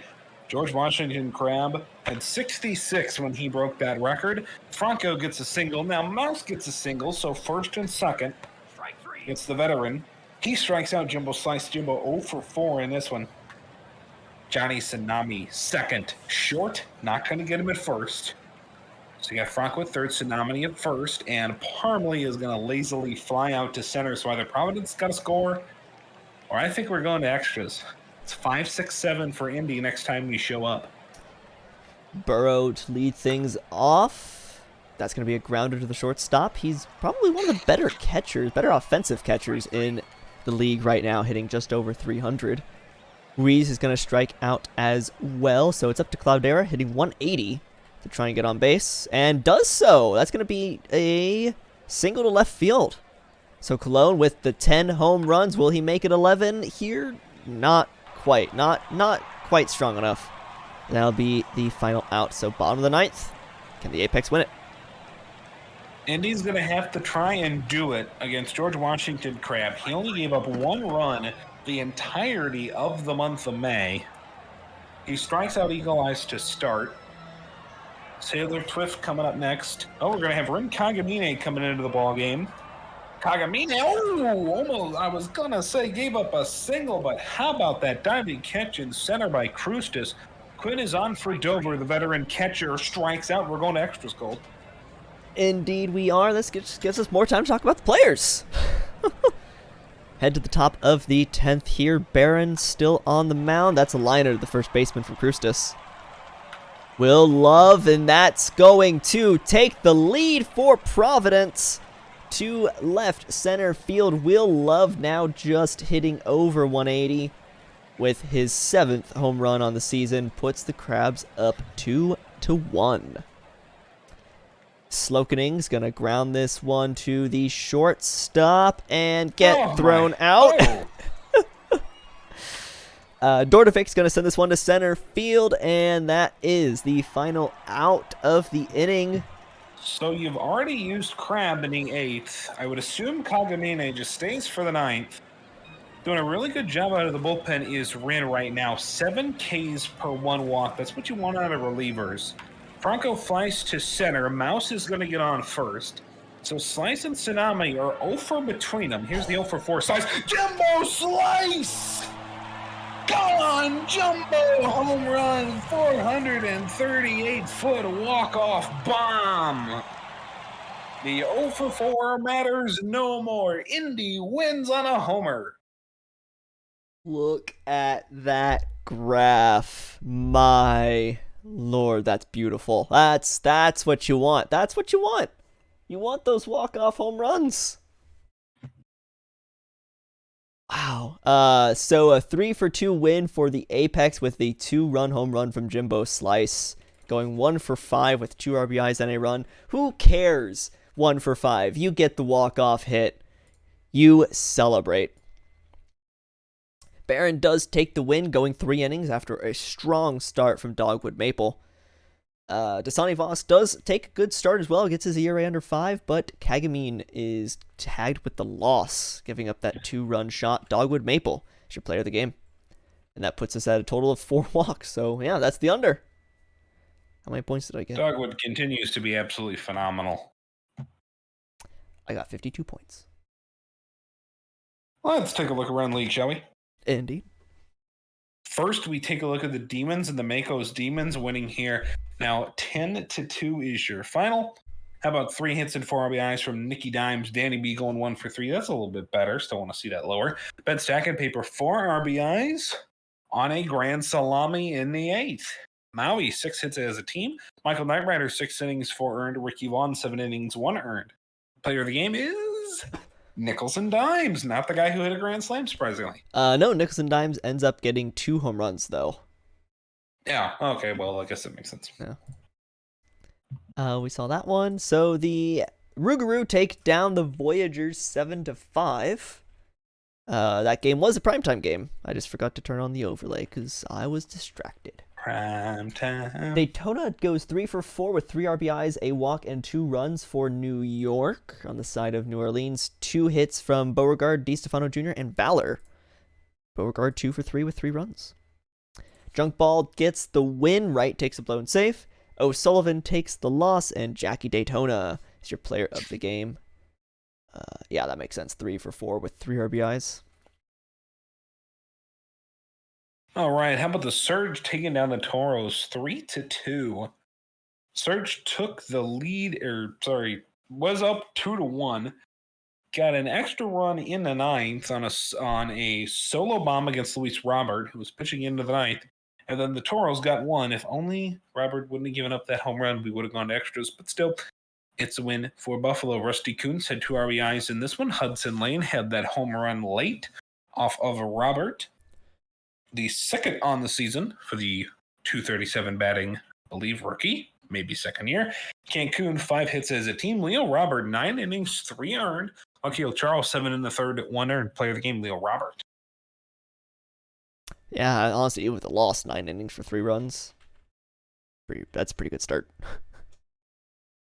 We've got the Scorpions shutting out the Aviators. What a change. I mean, I know some stuff happened on the Aviators, but to go from kind of really good back-to-back seasons to 14-23 so far. I mean, if you want to be honest, this is what happens when you backload contracts. There you go. That's fair. And then when you pay the piper, you really pay the piper. You just can't afford anybody. That's fair. Chris Jacob goes 3 for 3 with 4 RBIs and 2 runs. That's the impressive. I mean, 2 home runs as well for Chris Jacob. Justin Sims takes the win for Death Valley. Beaumont takes the loss for Outer Banks. Chris Jacob is your player of the game.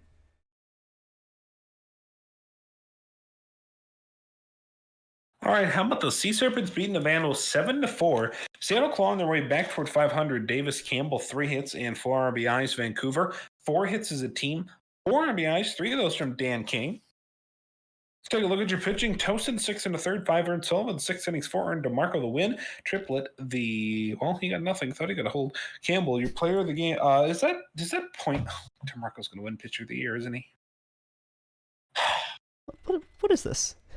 You don't even get anything for this? You come in and you close the game out and you get nothing? You get nothing, apparently. Jeez. Apparently you get nothing for a save situation now, because I'm pretty sure that's a save situation. Yeah, that would have been a save situation. Wow, what a jerk. No, you get nothing. You suck, I guess. Yeah. Come in earlier, stupid. Jerk. The Raptors beat the Supernova 7-1 with runs in the 6th, 7th, 8th, and 9th. Talk about some fun for the offense there. We've got a 3 for 5 day with 4 RBIs and a run for a tiny little planet that is super far away. I believe Orem is now 2 away for doubles. I haven't seen Orem get any other hits today, so I think that's 2 away from 300. Lucas takes the win from Boise. If you would lift one out of the yard, you could chase that milestone too. No. Warner takes the loss for Sarasota. Andrew Lucas is your player of the game. Oh, God. 128 pitches, 906 ERA. Good God. Listen, when you got to pitch, you got to pitch. When your coach says, sorry. There's a difference between inning eaters and that. When your coach says, I'm not taking you out, you're pitching. You're pitching. No, but there's a difference between inning eating and torture. The Sloths are 25-12 now. Chris Jimenez hits 2 bombs and is 8-5 the final. Jimenez 2 hits, 4 RBIs off of those home runs. Nashville, that's 2 hits for Cade Munson. Old man catching. Tommy Mazeroski, 2 2/3, 6 earned as the starter. Windsor, 7 innings and 2 earned. Player of the game is Chris Jimenez at the Gibson Soundstage in Nashville in front of 36,000 people. Obongo Lulango had 4 stolen bases. You see that? Wait, really? Yeah. Is that what it said? It did. Wow. Oh, my God. What? Jeez, he only got on base once. How does that happen? I mean, I guess fielder's choices and errors, maybe. Oh. It's like, excuse me? Dang, 4 stolen bases. That's have yourself a day, Bongo Luongo. Down in the minor leagues, we've got the Firehawks taking down the Hebcats 4-3 with a 2-run bottom of the 9th walk-off home run from O. Steele. His only hit of the day, 1 for 4 with 2 RBIs, a walk, and a run. Gold, my roof just sprung a leak. I've got to go. Oh, all right. Beckett takes the win for California. Garfield takes the hold. Winters takes the loss and blown save. Evan Heed is your player of the game. Is he actually gone? Oh, he is actually gone. Okay. Yeah. Well, in that case, I will carry us through the rest of this. Mike, if you come back, let me know. I'll pop back into the channel. Yeah, I mean, if you wanna pop in, hummus, you're free to. We only got one more day. We got a couple quit sims, but one more day really. So the Flamingos take down the Wheelers 6-2. Not a stinky one like you. Wow, Nate throwing hands. 2 for 4 from Cabrera with 2 RBIs. A 3-hit day from Chimera. Bleedy takes the win. Feathers takes the save for Florida.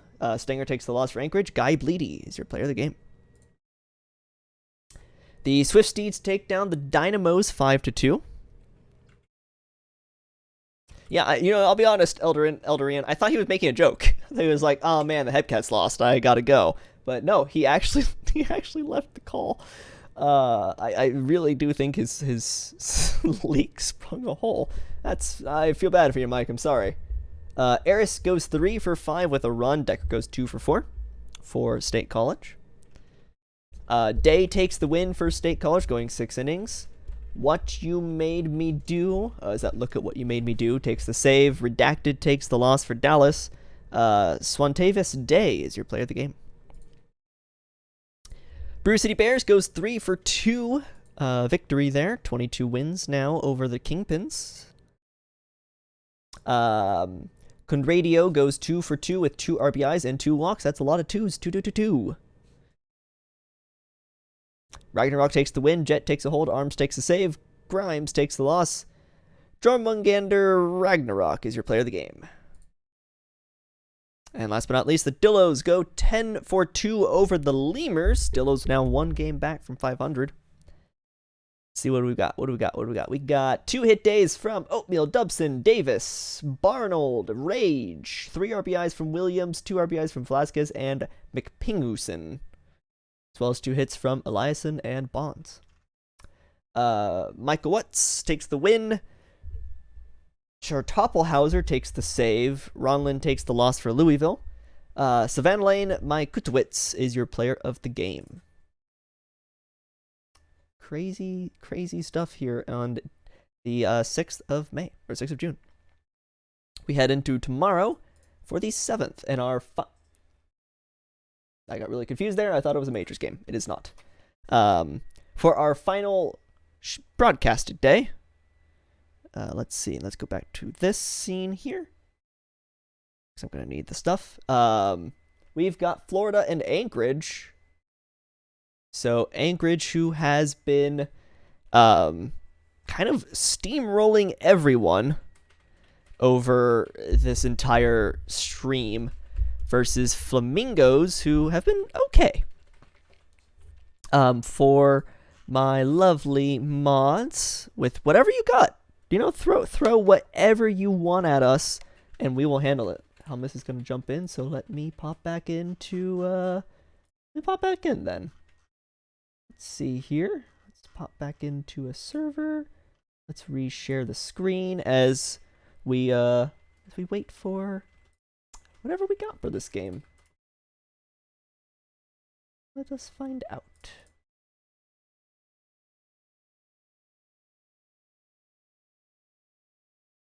You know what? I just did it right back in Sim Team. I'd left for a moment because I didn't think anyone was going to come by.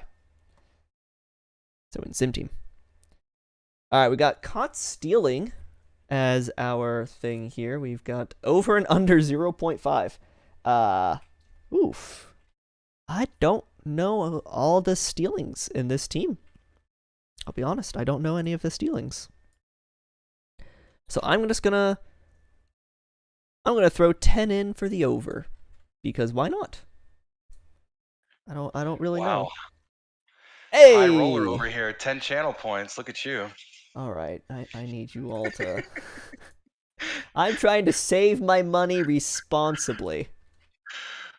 Our new sim team head is a responsible bettor. We can all learn a thing or two from Age we finally got some more money. I was about to say we got 108 points total spent on this. We now have 530, 608 points spent. I'll throw some down too. Let me see. Let's see. Hummus, you've got, just because we got a couple moments, we're going to go ahead and take a look at Alexander Benjamin, just real quick. Jeez, come on. Is this build wrong? What's up? I don't know. The numbers seem fine to me.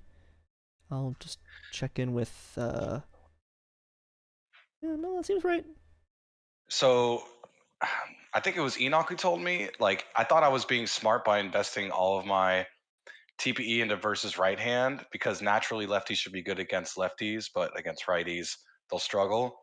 And apparently in OTP, if you overinvest on one side, and the separation between the two is less than 10, then you like break your build. So Whoa. Good yeah, to know. I did not realize that. yeah. So Especially if you're making a considering, pitcher, yeah, especially considering what I am potentially doing for my next player. We'll see though. ooh, We still got probably 2-3 seasons left on Orem. that's dope. That's good to hear. I'm gunning for that walk leaderboard. Where you at on it? I think with today, either just below number 6 or just overtook number 6. Okay, that's really good. Congrats, brother. Thank you. With that, Legend. We're gonna jump in. So hello, hummus. Welcome to the stream. Yeah. Now, apparently we got a leaking ceiling tile, so hello. You sounded lonely, so shout out to Mike. I'll be honest, shout out to Mike. He was killing it tonight. Yeah, no, I 100% he was joking because I know he was like big Hebcat fan and like, oh dang, Hebcat's lost. I got a leaking ceiling. I'm like, oh cool. And then he left. I was like, wait, hang on. Wait, he might actually have a leaking ceiling. Which, to... if he does, we, send in good vibes his way, making sure. Yeah. Hopefully he gets that fixed. In an efficient manner. Yep. Check in on him in a little bit here because we're pretty close to the end. We've got this and a few more quick sim days, so we'll get this underway. I'll start. We'll pick this up like you and I have done, first and second, and then 8th, 9th. Sounds about right. I think that's what we've done. Yeah. Cool. I'll take things away here as Jose 43 Senior starts off, and up against Nico Parsons for the Flamingos. And that's going to get into center field there. We've seen this before. Anchorage can score runs early and score them a lot, though. Okay, there's the over, by the way. There's our caught stealing. Already in the first inning, Jose 43 gunned down at second. Sneck flies out to center field. Benningsen grounder to the left field corner, so that's going to be a double. Wolfington, little bloop single into right. That's going to drop in for an RBI single, I believe, and Wolfington will go to second. I got 19 points. Yeah. Bobby Roode will get this one into right field as well. Back-to-back RBI singles for Anchorage puts them up 2-0. Baby. So then Jack Condor's going to follow things up with a single into left field. Runners on first and second. We've seen this once before today. And Kimura continues this slaughter in the first inning. That's another run, and runners on second and third for Jones Jr. Boy, oh boy. Oh, that's going to finally end the inning with a grounder to first base, but 3 runs as opposed to the 5 we've seen earlier today. Oof. Let's see if the Flamingos can put any runs back on the board. Gar is going to lead things off with a single. That's a good way to start. Halverson. Oh, that's a wild pitch by Hartman. So runner on second. Halverson's going to fly this one out to right. That'll be an out. And the runner will get to third.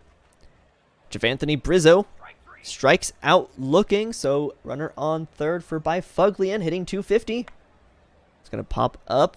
Will there be an error? No. Second baseman gets that one. And that'll be the end of the first. Go to the top of the second for Ian Whitmore. And that's going to be a grounder to the shortstop. That'll be an out. Jose 43, the father of the now retired Jose 43 Jr., gets that one into right field for a single. Snecky Sneck takes a walk. Runners on first and second. Max Benningsen, grounder to the third baseman, but quick enough, and bases are loaded for Wolfington, who's going to ground this one to the second baseman. 4-6-3 double play. No runs scored with the bases loaded threat. Yuppers to continue the second inning. That's going to get into center field. That'll be a single. A young M. Cabrera gets this one into the right field corner. This is going to get for extra bases. Make that a triple. Safe. At third, they score a run. Jeff the Giraffe is going to fly this one to center field. That should be deep enough. They should send the runner. They should test that arm, and safe by quite a bit, as this is now a one-run game. Dexter Datamax is going to fly this one to center field. That'll be the second out. Addison Bond flies this one out to right field, and that'll be the end of the inning. And we'll go to the top of the third. Hummus, you are up. Here we go. Anchorage up a run. We'll step in. Yuppers was confused on how he scored there. It's always fun. There's a base hit for Bobby Roode, who you may know as Pal. Condor rips one to left field for a base hit. So back-to-back base hits here. And another base hit. They're going to bring the runner home, but what a throw from right field. That was Javanthony Brizzo, unconfident. Dropped a 69 from his name, and that's going to be a fly out for Jones Jr. Whitmore, grounder. They get the runner out at second. And Anchorage threatened to score, but Brizzo prevented the one run that came home. We'll go check out the bottom of the third now. There's a fly ball. There's a fly out for Gar. A strikeout for Halverson. And Brizzo, who you may remember not too long ago, maybe about in real life 1 minute ago, Brizzo threw out the runner at home, gets a base hit. Does it with his arm, does it with his bat. He could do it all. Bufflin, there's a fly ball on a 3-1 count and a fly out to end the inning. We'll go to the fourth now. We got a flash prediction. Flash prediction, get it in. Will there be extra innings in this game? Yes or no? Great prediction by Nate. He's been killing it tonight. Thank you, Nate. That's a 43 senior. Base hit right up the middle. Shout out to Van. Oh, and he takes off. And he's safe. So now they put a runner in scoring position with Sneck, who grounds out, but runner moves to third. Bennington strikes out. Will Wolfington bring the runner home? He's 90 feet from home plate. It's Van Hooligan, and Chess up to bat and grounds out. So they still only have that one-run lead. Florida will bring up Yuppers, who's been with us all night. Good friend of Nameless Nate. Shout out to Yuppers. That's a strikeout. You hitting 400? Yeah. What? I was just going to say, hitting a roaring 390 on the year. Cabrera now with a strikeout looking as well. Hartman dealing in this half inning. Goaters. Giraffe with a walk on a 3-1 count. Good eye there. Ball was way outside. Datamax grounded to third. They get the lead runner, and that will end the fourth. Now we'll go to the fifth with Bobby Roode, who's having a good year for himself. 353 at the plate with the fire emblem next to his name. And there it is. And right on cue in the upper deck, it's Bobby Roode going a solo shot. Exit velocity of 107 miles an hour, 407 feet. It's a 4-2 ball game now. As there's a deep drive in the left by Condor will drop a base hit in front of the left fielder. And they're looking to add to this lead, Gold. So this could get ugly. There's a ground out off the bunt to first. Oh, man. Oh, and speaking of adding, let's add two to that lead. It's a Jones Jr. home run, a 2-run shot, 431 feet. Wow, that ball got out of here in a hurry. And it's 6-2. My goodness, Larry Jones Jr. Grisby struggling this half inning, giving up 2 earned. There's a walk for Whitmore. 43 senior. Oh, and what a beautiful grab in left by Eddie Gar. And there's a pop-up to left from Sneck to finally get out of this top of the fifth. Florida tried to get out of this half inning as quick as they could, but they gave up 3 runs in the process, a couple home runs, and now they'll bring up Addison Bond. Addison Bond will ground out to first. Ground out. Oh, just kidding. Gar will beat out the throw, and he'll take off using that speed. And he steals second. And a strikeout for Halverson. So Brizzo needs to do it with his bat again. 1 for 2 so far. And this is deep. And he did do it with his bat, and it's a home run. On a full count, this ball went 415 feet. Wow. What a game we got for you folks to finish off the night. Brizzo, unconfident, really got a hold of that ball. It's 6-4 now. The Flamingos comeback is happening. Ground out for Bufflin to end the 5th, but they didn't go down quietly. They got a few runs on the board. We'll go to the 6th. Bennigsen, Wolfington, Roode. Yeah, Brizzo having a night for sure. That's a walk for Bennigsen. They were who we thought they were. We let them off the... Wolfington with a strikeout. Love that quote. Roode now. Roode with a runner on. And this is he got under it, but not deep enough for a homer. It's 2 outs now for Condor. And a pop-up with shortstops there for the catch. And that will end the top of the 6th. Here we go, bottom of the 6th. Florida down 2. Got a little bit of momentum here. Yuppers. And there's a base hit to add to that amazing batting average. He's now 2 for 3 in the game. Cabrera, grounder, 5-4-3 double play. Great defense by Anchorage. Giraffe with a ground out. And the Anchorage defense stepped up to keep their 2-run lead. We'll go to the top of the 7th. We got Kimura coming up, who's also having a great season.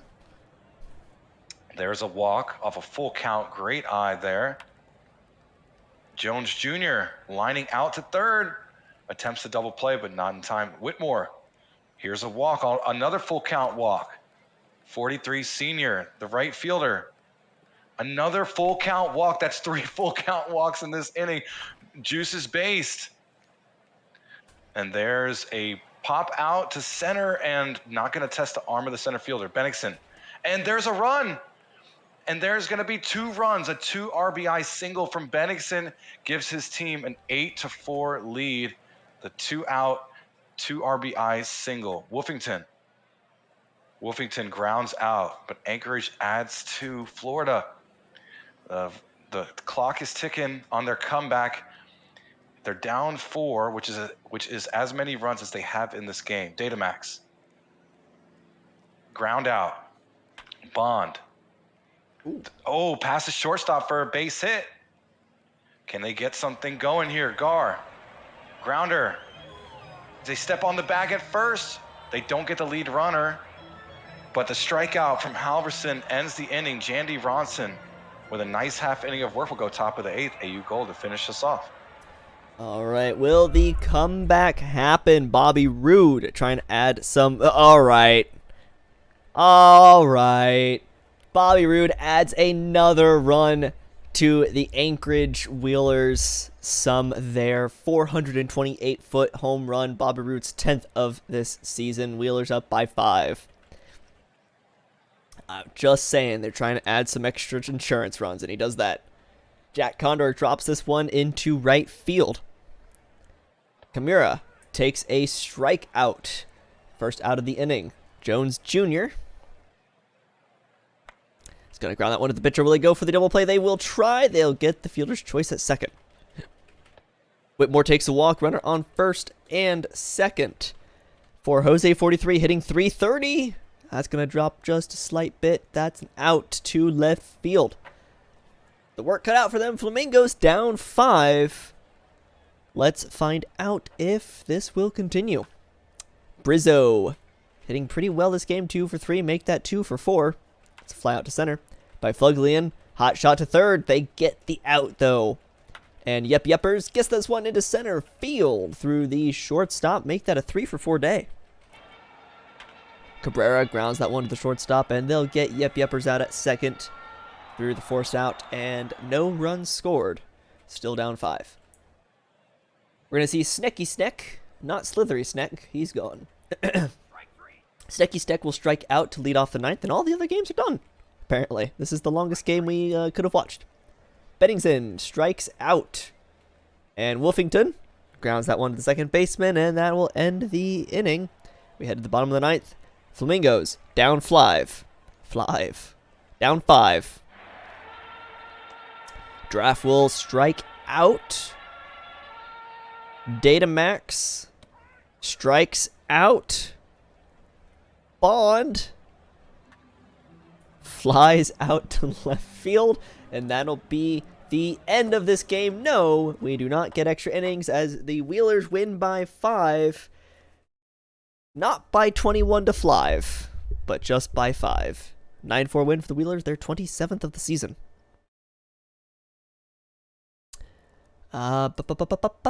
We've got 4 hits for Roode and Condor, 3 hits for Jose 43 and Benningsen, and 2 hits for Chimera. On the side of Florida, Brizzo goes 2 for 4 with 2 RBIs and a run. Parsons takes the loss for Florida, Hartman takes the win, Ronson takes the save, and Bobby Roode is your player of the game.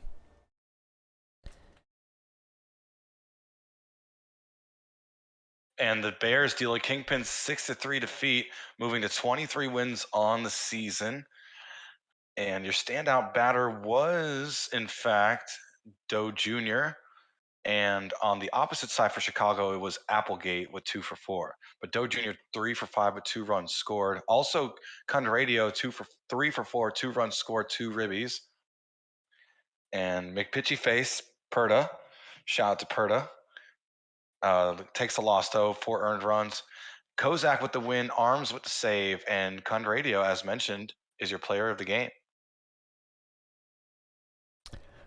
The Swifties take a 5-0 win over the Dynamos, both now sitting at 13-25 record. This looks like a Hummus game, and it looks like Hummus gave up no runs. No way. Samson goes 3 for 5. Eshelman also goes 3 for 5, though Samson 3 for 5 RBI and 2 runs. Benjamin goes 6 innings, giving up only 1 hit, takes the win. Mantix takes the save. Quinn takes the loss. Christian Ares was ejected in the 4th inning for arguing a strike call. Do not argue strike calls. You will be thrown out. And then a catcher, Cole Von Cole, took his spot at second. Wow. Benjamin Masterclass, question mark? Hepcats, does Enoch want to take this one? Is he alive? Enoch, you there? You guys can keep it. I was just kind of lurking. So. Did your roof also leak or something? Because you're not talking. No. I didn't want to disturb. I'm just here. So. You're just here watching over us. What a great sim team head. Hepcats posting a 4-2 win over the Firehawks, moving to 20 wins on the year, 2 games above 500 now. 2 RBI for, I don't know how to pronounce that last name. Yiktwit? Yiktwit? I don't know. Why are you laughing at me? It's not funny. Larson, though. That nice name for Larson 2 for 3. I didn't come up with that, but it's hilarious. It's your player, so you think it's funny. Patey with the win. He said, talk about you. Here you are. Johnny Patey with a beautiful game. 6 1/3, 1 earned. Mrs. Dirk takes the loss. And Johnny Patey's your player of the game, going 6 1/3. And Mazzarelli with the save. Evil Dictator, second hold. Boo, stinky. All right, Musha makes a great point. They said that Benjamin won a game. I think we might need a resim tonight. As you save it, so thank you. Got him. The Lemurs take down the Dillos 1-0. Who scored the 1 run? Escolito did, and he scored it himself with a solo shot. 1 for 3 with an RBI and a run. Congratulations to the only standout performance. Hagen takes the win, Julian takes the hold, Fujisaki takes the save, Panda takes the loss, Colton Hagen is your player of the game. I believe... Yep, cool. That is the 7th. We've got 3 more quick sim days and an off day. So let us quick sim these days and have an off day. Autoplay all games today. The Vandals take down the Surge 6-2. Take it. Yeah, both kind of bottom teams there. Both sitting under 20, even sitting under 15 wins. That's kind of sad, but it happens. Rebuilds. Stand Up goes 3 for 5 with 2 RBIs and a run. 2 hits for Lodge, Sanders, and Shrub, as well as Kuntz and Spock. I believe Kuntz may have surpassed 1,000 hits at this point. I'm guessing just based off of those 2 hits. Just click in and take a look. All right. Yeah, click in and go to the batting stats. There go to we your go. batting stats. Yes. As of this game, Rusty Kuntz goes 1,001 hits. Congratulations, Rusty Kuntz, hitting over 1,000 hits. So that has just occurred. I believe Orb still's 2 behind on doubles. We'll find out later. Takahashi takes the win for Vancouver. Fuji takes the save. Greg Digger Jr. takes the loss. And Emilia Takahashi is your player of the game. Oh, hey, look, some boats. Nice outing by Takahashi. I'm kind of sad there was no milestone mention of Benjamin getting his first win, like 50 games, 60 games into the season. Do you want a graphic for that? Voyagers beating the visiting Makos 5-1, 12-6 on hits. They got the lone error though, but 2 RBI for Encarnacion down in that batting order. And for the opposite side, 2 for 4 for McNasty. Nice day for McNasty. Shu also nice day to recover, 2 for 4, trying to get that batting average somewhat respectable level. Toasties with the win, Kuramochi with the loss, Gunk with the save. Johnny Toasties went 6 2/3, 1 earned, is your player of the game. Yeah, we should make Hummus a graphic like my graphic from last year that I was finishing the season. Oh, don't worry. We'll have one. Excellent. We will have one. The Sloths take down the Crabs 5-1. The Crabs now sitting at 500. They're not as bad as I thought they were supposed to be. 2 hits from Matata, Knight, and Sandwiches, and that's kind of about it. George III takes the win. Leaf takes the loss. Rodriguez Jr. takes a hold, and your player of the game is Trayvon Knight. Wait, what? Trayvon Knight. Sorry. Goes 2 for 3. Okay. Yeah. Shout out to Rusty Kuntz, though. Amazing career, 1,000 hits. Definitely an amazing achievement. Funk Aviators getting the win 5-1 at home against a good Raptors team. Here we go. 3 hits for Riverboat. Nice day for Linus. And not much doing on the Boise side, so we'll go down to the pitching. Funk with the win. Daly takes a loss. 3rd on the year. And your player of the game was Rays. Former pitcher of the year, went 8 2/3, 1 earned. Almost went the complete game, but Walrus came in and threw 4 pitches. So Funk, nice win. Oof. They couldn't leave him in for 4 more pitches. He was at 128. He wasn't allowed. The Stars beat the Sea Serpents, now both sitting at 18 and 20. A 7-1 win for the Stars. Oh boy. 3 hits for Rose, 4 hits for Luongo, 2 stolen bases for Smith and Rose for Nashville. A lot of stolen bases on side Nashville. They're a speedy team. Down in the pitching, Sanchez takes the win, Gooser takes the loss, and Giovanni Sanchez, it's actually Sanchez, because of the accent, takes the win. He also, for some reason, couldn't stay in for 10 more pitches. Parton goes in for 2/3. GM bias. That's true. Farnworth, Death Valley prevailing in an absolute pitcher's duel, 2-1 on the road. Sarasota put up a fight with those 4 wins against a 28-win DVS team. 2 for 3 for Chris Jacob, the only decent batter in this game. Bill DeHill takes the loss. What an outing for Bill. Farnworth, though, 7 2/3, 0 earned, 1 unearned, impressing with their 7th save. Herbie, your player of the game. Oh, wow. The Apex take down the Toros 11-10 in what looks like the wildest game that we have yet to not be able to watch, as the Apex win with a 2-run scoring single from Ben Dover in the bottom of the 11th. Okay. 2 hits from Mouse, Slice, Twift, Franco, and Hickcombs. 3 hits from Carter, Witt, McCoy, and Tsunami. Oof. Itchy Nose takes the win for Indianapolis, hold for Waller, blown save for Law, and loss for Kenobi. Ace Carter is your player of the game, and Johnny Tsunami ties the Indy regular season game record for doubles with 3, and Ace Carter ties the Champions regular season extra inning game record for runs with 4. Ace Carter, legend, absolute legend. Shady Shoelace. Mike wasn't here to scream at his player, so he had a bad game. This is what happens. What happens in your roof leaks? Man, I really hope he's okay with that. Rougarou 6-0 on the road against the Demons behind Nakamura. We'll check out his stats in a bit, but 3 RBI for Valor in Valor's swan song season. Not bad at the plate in this one. And let's see, 2 hits for Stack and Paper on the Demons side.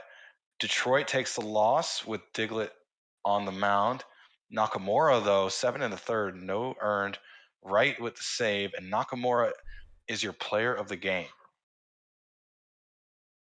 Nola, big win for them on the road. That's your major leagues. Down in the minors, we've got Wheelers and Flamingos. Flamingos taking back a revenge win over the Wheelers. Now both teams sitting 1 win apart.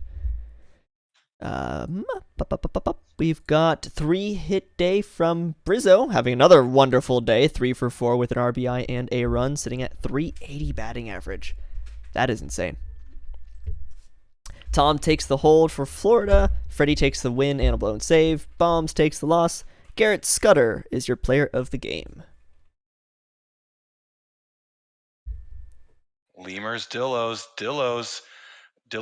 more than the Lemurs Lemered. They win 3-1. 2 for 4 for Glovery, 2 for 5 for Oatmeal, 2 for 4 for Dubson. And we'll check out the pitching now. Crimps with the loss, Fank with the win, LGM with the save. A full Italian conversation going on in chat right now, by the way. I'd love to see it. Harley Fank is your player of the game, 6 2/3, 1 earned. What an outing for him. So Is that actually LGM's player, or is that a bot? it's a bot. Okay. He's Jim Diag. Oh, okay. I don't know anyone's players. Oh boy. Having a 5-1 lead, the Firehawks come back and beat the Hebcats 6-5. Someone want to mount that cliff? Just seemed like a fun climbing adventure there. 2 hits for Iowa, Stargasm, Murphy III, and Johnson. I know. And 2 hits for Stern and McGuire. Dictator does take the loss and blown save. Isn't he a starter? No. No. Crazy. No. Wilson takes the win. Beckett takes the save. Randy Hank is your player of the game, going 6 1/3, giving up only 1 earned run. You're crazy, but you're our crazy, Gold. Listen, I don't know anything in this league. Kingpin's. I'm a little sad you didn't give love to mountain bikers with that cliff. Speaking of which, another one where the graph just turned sides towards the Kingpins. They scored 4 runs in the 7th and 8th combined, and they win 4-3. What a day for them. 2 hits for everyone from the 7 to the 9 slot. Also dropped table players with it, 2 hits, as well as Andrews. 2 hits for Martin Honda for the Bruce City side. Schumacher with the win in relief. The T-Rex with the save. A Jet with the loss and the blown save, giving up those 2 earned. And your player of the game is Evan Michaels, the starter who got the no decision for Chicago, went 6 1/3, gave up 3 earned. So Chicago with the comeback, the Kingpins. Hot off the presses real quick before we move on to our last game here. Hot off the presses, we have this amazing graphic presented to us by 209 Tacos. His first win of his career. What an appearance. You gotta be kidding me. That's awesome. This is so ridiculous. The stick figure. Did Tacos actually make that? He said, yeah, he DM'd me. That is quite incredible. We'll make sure we send that to Hummus for his signature. But there we go, his Benjamin's first win. We're 2 weeks. We're in the second week of Sims, and I get a win. Nice. The Dynamos beat the Swift Steeds 4-3 with a walk-off bottom of the 14th from Fielder, a walk-off run-scoring single. So Fielder goes 1 for 5 with an RBI. Congratulations. We got Pa taking the win for Dallas. What do you need me to do takes a hold. Tito takes a blown save. Star takes the loss. And legalized tampering. The starting pitcher is your player of the game. That's Beaver's player. Dang, back-to-back great starts for me and Beaver, but this time the Dynamos got the best of us in that 14-inning wild game. Another one of those where it would have been fun to watch. All right. Well, I'm still laughing about the graphic. Damn it, man. That was amazing. Yeah, on to the 9th, our next to last day here. We've got the Raptors and the Aviators. The Aviators... And the dominant performance by... Oh, is this me? No, go ahead. You got it. Yeah.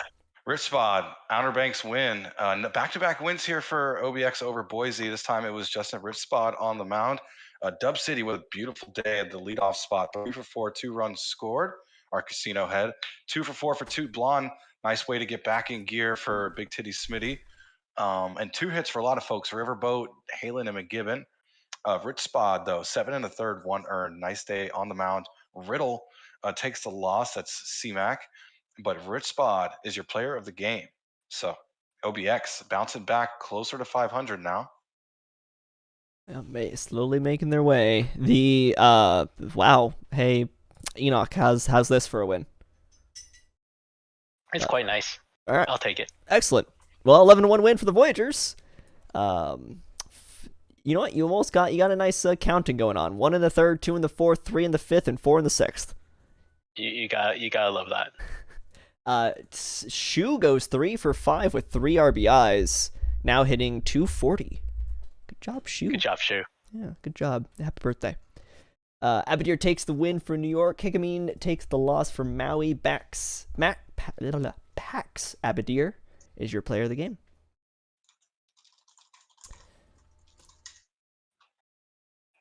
Sloss loss extends the loss to Sloss extends the Providence losing streak. Providence now 19-20 below 5, a game below 500. Meanwhile, the Sloss 15 games above 500, really having another amazing season. This is what you expect out of them year in, year out. 2 RBI for Matata, 2 walks for Ruiz, and 1 for 2. Nice day for them. 2 for 4 for Slokenig. And Anchovy down there in the 9 slot. Sarah, always talking about how she thinks her player stinks. Well, here you go. 2 for 4, 1 run scored. And batting .287. I know. Exactly. How bad can you be? I'm like, have you seen my player, Sarah? What the heck? Murley with the loss. Davies with the win. And Glenn Davies went 6 innings, 2 earned, is your player of the game. Bless you.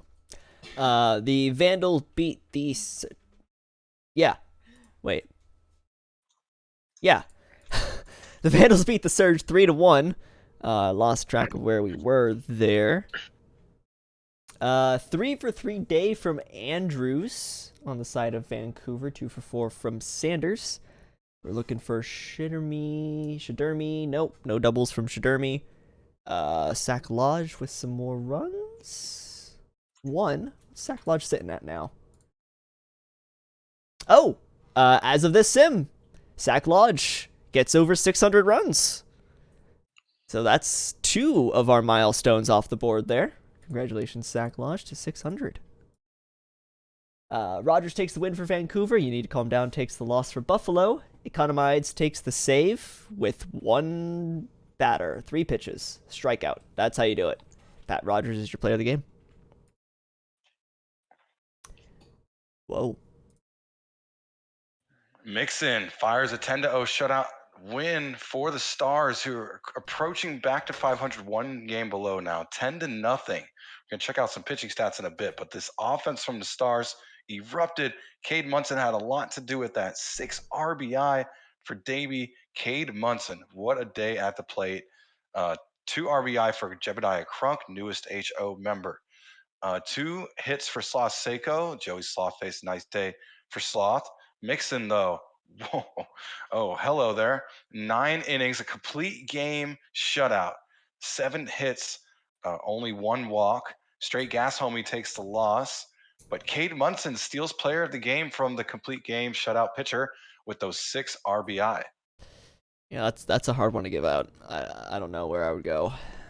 Yeah, 2 amazing days for both players. Well, the Scorpions take the win over the Supernova, a 3-run third and a 3-run ninth, scoring 3 in multiples of 3.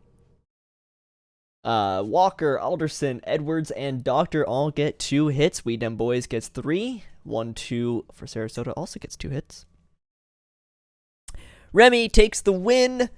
Lefty Bones takes the loss. Elliot Alderson is your player of the game. Baxter comes in for 3 pitches, gets a strikeout. That's the second of those we've seen. Alrighty, cool. Why did I draft Barkham early in fantasy? Someone please tell me that. 7 straight wins for Indy, the defending champs. This time it's a 3-0 win. Looks like they're the first team to hit 30 wins. Someone fact check me on that. 2 RBI for Eagle Eyes. 2 hits for Batista, former Hepcat, his former GM here in the booth with us. Bolanos takes the win. Barron with the save. Barry B. Benson takes the loss. And Eric Bolanos, the starter for Indy, 6 1/3, no earned runs, is your player of the game. And he's on my fantasy team, so you love to see it. And the Rougarou take down the Demons 3-1. Demons with a 1-run ninth, and that was all they got. Too late to make a comeback. I will say, though, from the 3 RBIs, a lot of one-hit games. Ahmed, Valor, and Ortega get the RBIs. A 2-hit day with 2 walks for Dinkle on the side of Detroit, but not much else going on. DeFerrari does take a complete game, 124 pitches win for New Orleans. Lewis takes the loss for Detroit, so Matty DeFerrari, player of the game, going 9 innings. Is that 3 complete games today? Wow. 5th complete game for Matty, says, my name's James. That's 5 on the season. That's amazing. That's crazy. 5-2 win by the Wheelers. And yeah, they are probably the best team in the minors right now. It's 12-7 on hits. 3 hits for Wolfington, that's Chess's player. And 2 RBI for Roode and Kimura. 3 hits for Will Groves. Nice day at the plate for Will. Somerville, that's an Atlantic with a win. Liver with the loss. And Dudley with the save. And Somerville went 6 1/3, 2 earned, is your player of the game. You know, chat's saying I think Matty has 5 complete games now. What? Wait, 5 for Matty DeFerrari? I think so. They had, yeah. Yeah. Well, they just had like another one, so they had 4, right? So now they have 5. That makes sense. Yeah. The Hepcats take a 5-0 win over the Lemurs. 14 hits in total, 4 of those coming from Sile with 3 RBIs. That's player of the game worthy to me. 4 for 4 with 3 RBIs. We'll see if the file agrees. Sharp takes the win for Kansas City after Wolfling goes 3 1/3. That's strange. Didn't seem to be getting hit or anything. McCoy takes the loss after going 2 2/3. Player of the game is Ren Sile. Yeah. Oh, Yupper said Matty might have 5 complete games this season. We're going to have to check that. Flamingos prevail, though, 6-4 over California. Florida, up there with the Wheelers, probably the 2 best teams in the minors right now. 2 RBI for Bufflin.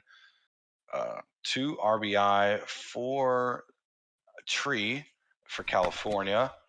And 2 RBI for the Giraffe. So Bloodshine gets the win.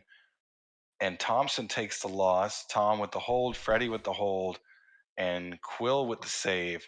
Jeff the Giraffe, though, is your player of the game. Hi, TLK. Welcome, We raided the SCFSL. wrong channel, but we're here now. What happened? They raided the wrong channel. What did they raid? I don't know. Which one did you raid, TLK? That's amazing. I was thinking we were going to raid you. Apparently not. Well, I guess we can't now. Was this the game you just did? No. The Bears take down the Swifties 9-4. You did PBE stream. Nice. Aldridge and Steve take 3 hits apiece. Frankenstero takes 2. Guessford also takes 3. Eshelman takes 2, as well as Argyle. And Millis takes the win. Wilson takes the loss. Vincent Aldridge is the player of the game. And Scott Guessford ties the minor league regular season game record for triples with 2. He had 2 triples? That's insane. Dang, no wonder he scored 3 times. Last game on this day. And the Dillos lose 12-3. Kingpins on a nice little tear here to finish us off tonight. 3 RBI for Andrews there in the 3 slot.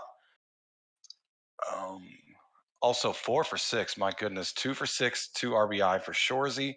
A 3 for 5, 2 runs scored, 3 RBI for Pulse Demon. Awesome name there. Jones with the loss. Rodriguez Jr. with the win for Chicago. And Mersbo Pulse Demon is your player of the game. They played this game at the Evans Winters Happy Birthday Shoe Dillo Dome, sponsored by the Seattle Sea Serpents. Why is that still the name? They haven't changed Because it. no one changed it. There's no one changed it. So silly. All right, that wraps up the 9th. 10th should be an off day. It is. Which brings us to our final day. Listen, just get in here. We don't even have anything left. We have one more quick sim. You can live. Last day. The Voyagers take down the Crabs 6-4. Woo! Wins 6-4. It's another win for you there, Enoch. Congratulations. Good stuff. Wolf Ruff takes 2 for 3 day with 3 RBIs, a walk, and 2 runs. Cologne and Love both get 2 hits, 2 RBIs, and 1 run on 4 at-bats, and they both got 1 strikeout as well. Talk about copying yourself. Vivi takes the win for New York. I did not realize she was on the Voyagers now. Evans takes a loss. Sivart takes the save. Bark Bark Wolf Ruff is your player of the game. Elsewhere. And the Sloths lose. Maui wins. They win at home 4-1. Let's see who did the work for them. It was Dawson Jr. 2 for 4. But the RBIs came from Harwell, Camden, Emerson, and McNasty. So great days at the plate. Harwell specifically went 3 for 4. Wow. 2 for 4 for Abbott. Nice day for Matata, but didn't get any help. Went 3 for 4 with a ribby. D'Alcott with the win. Greer takes the loss, and D'Alcott went 6 1/3, 1 earned. Is your player of the game for the Maui Makos. How many people are commenting? Right now we have 3. The Raptors take down the Vandals 3-2. Yeah, that 1 run in the top of the 9th kind of helped them out there. Insurance. We've got a 3 for 5 day with an RBI and 2 runs from Tuplan. That's about it, actually. That's it. That's all that happened. Roger Jr. takes the win. Paul takes a save. Paul takes a hold. Miller takes the save. Stilliams takes the loss. And Derek Rogers Jr. is your player of the game. Wait, I had a sack bunt. Yes! That's how you get runs, people. You bunt your fellow teammates in. Buffalo beating Outer Banks 7-5. They scored 6 in the top of the 5th. What a nice inning for them. 3 RBI for Rusty Kuntz, adding another hit. That's 1,002 hits now. 2 RBI for Lane for Buffalo. OBX side, you got Dub City going 3 for 4 with 2 runs scored. And DeWright for OBX takes the loss. Rolo for Buffalo gets the win with 7 innings, 2 earned. And he is your player of the game. 2 walks, 2 earned, 4 hits in 7 innings. All right. That happened. He got 600 runs. Wait, did he? Hang on. Kuntz also had a second thing he could have gotten in this stream. Where am I? I'm crazy. What am I looking at? Was he not playing today? No, he was. Sorry. Hey! Kuntz put 600 runs as well! Wow. Got 1,000 hits and just got 600 runs. Wow. That's impressive. I'm really happy for him. Great job. Yeah, and that just happened right now. So Kuntz with 2 milestones in one stream. Congratulations. Dang. Glad I took a look there. Scorpions take down the Sea Serpents 7-4. 4-for-4 day with 2 RBIs and 2 runs from Mike Boss Jr. That comes off of a solo shot and then a double. Morgan takes the win. Pressing takes the save. Crocodile takes the loss. Mike Boss Jr. 4-for-4 day is your player of the game.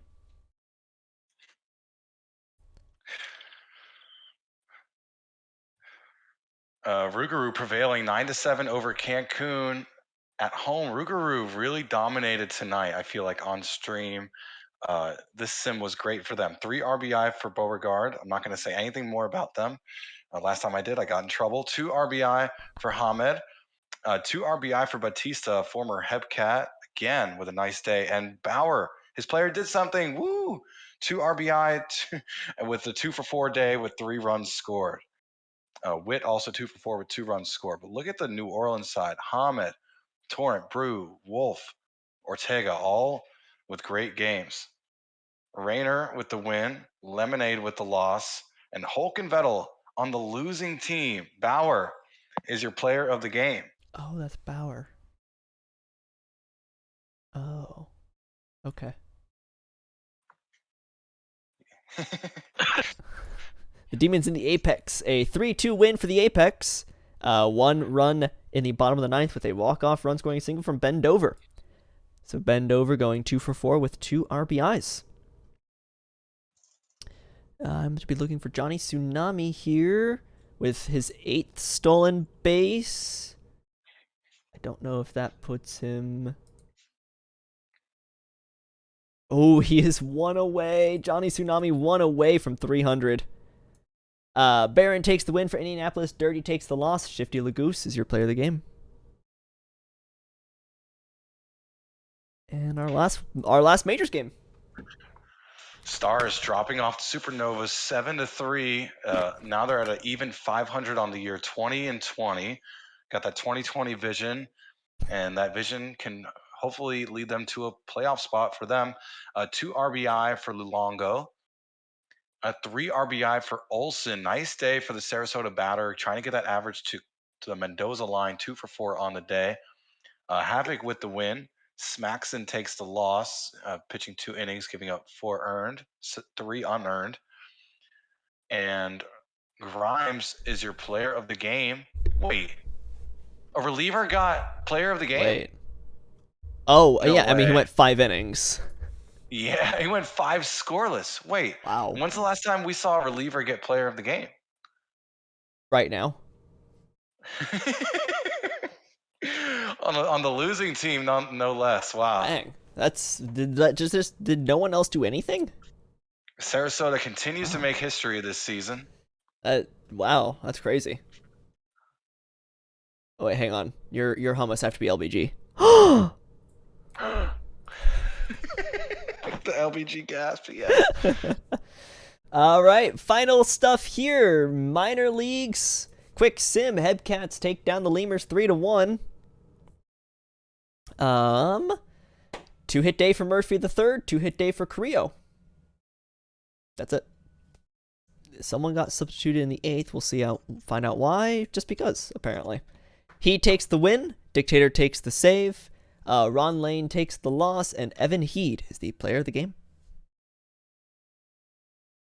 As Hummus goes and finds that that Discord link. Yeah. I'll take this one as well. The Dillos take the Kingpins for nothing. The Kingpins lose to the Dillos. 2 hits for Dubson Williams and 3 hits for McPinguson. 2 hits from Applegate for Chicago. Mikowitz takes the win for the Dillos. Grimes takes the loss. Savanale Mikowitz is your player of the game at the Evan Winter Happy Birthday Shoe Dilla Dome, sponsored by the Seattle Sea Serpents. And Nightbot should be updated now with the command actually having a link that isn't broken. I just fixed it. It took me 2 seconds. Wheelers rallying a late win over the Dynamos. Dynamos heartbreaking loss, but the Wheelers 29 wins now on the year. 2 RBI for Sneck, 2 RBI for Big Iz, who's been with us all night. Shout out to Big Iz. 3 RBI for Kimura and 2 hits and perfect day at the plate for Whitmore, 2 for 2. A run scored in RBI. Song request, dang. What a throwback. That's my first experience with the PBE was the DJ, the jukebox. Dudley with the win, Rizzo with the save, and Paul with the loss and the blown save. But Kimura of Anchorage is your player of the game. This seems like a doable hike. And then you like skydive off the the Firehawks take down the Flamingos 8-2. That's that's a mesa. That's a cliff there. We've got everyone on the side except for O'Steele for California getting a hit. 3 hits from Martinez and Cabrera, 2 hits from Trey, Johnson, Jackson Jr., Larson, Gar, Halverson, and Bifuglian. That's a lot of hits. That's a total of 25 in one game. Mitchell takes the loss for California. Mitchell takes the win for California. Bleedy takes the loss. Okay, restart this. Mitchell takes the win for California. Bleedy takes the loss for Florida. Sawyer Stern is your player of the game. Stern going 1 for 3 with 4 RBIs, 2 walks, and a run. The Stern getting a grand slam. Last game. And here we go. Swifties rolling to an 8-3 win over the Bears. Wow. Big win for my Swifties. Upset for sure against one of the best and brightest of the minors this year. It's the Bears. 3 RBI for Puppet. 2 RBI for Ayers. 3 RBI for Stevie Steve for the Bruce City side. So nice day for them. Ayers also, I think, mentioned already. Day gets a start, but the bot, look what you made me do, gets the win. Arms with the loss and the blown save. But Stevie Steve, who's usually with us in chat, roasting his GMs, is your player of the game. Alrighty. That takes us to the end. Stop stream. We're done. Everyone go home. Just take a quick glance at our standings here from yesterday. Wheelers in first by 5 games over the Bears, which lead the Hepcats by 2. The Dillos under 500, as well as the Firehawks. Flamingos up 5 on the Kingpins, who are up 7 on the Lemurs. Lemurs, Swifties, and Dynamos under 500. Right now it would be Wheelers, Flamingos, Bears, Kingpins, Hepcats, Dillos. Dillos just making it in with that barely under 500 record. So there's your minor leagues. Major leagues. We've got Voyagers 4 up on the Crabs, Sloths 4 up on the Raptors, Apex 8 up on the Demons, Scorpions 2 up on the Rougarou. That is going to be an interesting division to look at throughout the rest of the season, if the Rougarou can bounce back or not. At the moment, it would be Voyagers, Sloths, Apex, Scorpions, Raptors, Crabs, Rougarou, Demons. And a 6-hour stream on top of all that. And that is that. With that, let me remember how to do this. That's not it. There it is. Check marks. Execute. Well, Hello. How's goes it? oh, it's hummus. We've got a party. Sorry, it's Good evening. LBG. LBG. God, that's like Good the job, Cole. 4th time tonight I've mixed people up. Oh my gosh.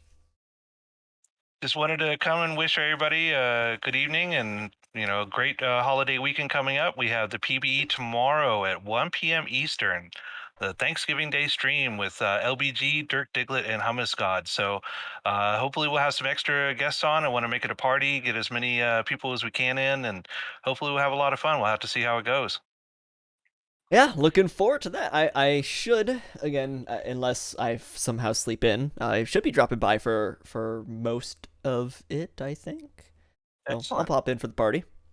Sure, that sounds great. I'd love to have you. Enoch, you should come too. I will try. Just get your kids involved too. Just Woohoo! The whole family. Welcome, LBG. Hello. Yeah, thanks for stopping by. I know Enoch's been here with us, just stalking us. It's what I do. It's true. He's actually he's auditing me. Is what's happening.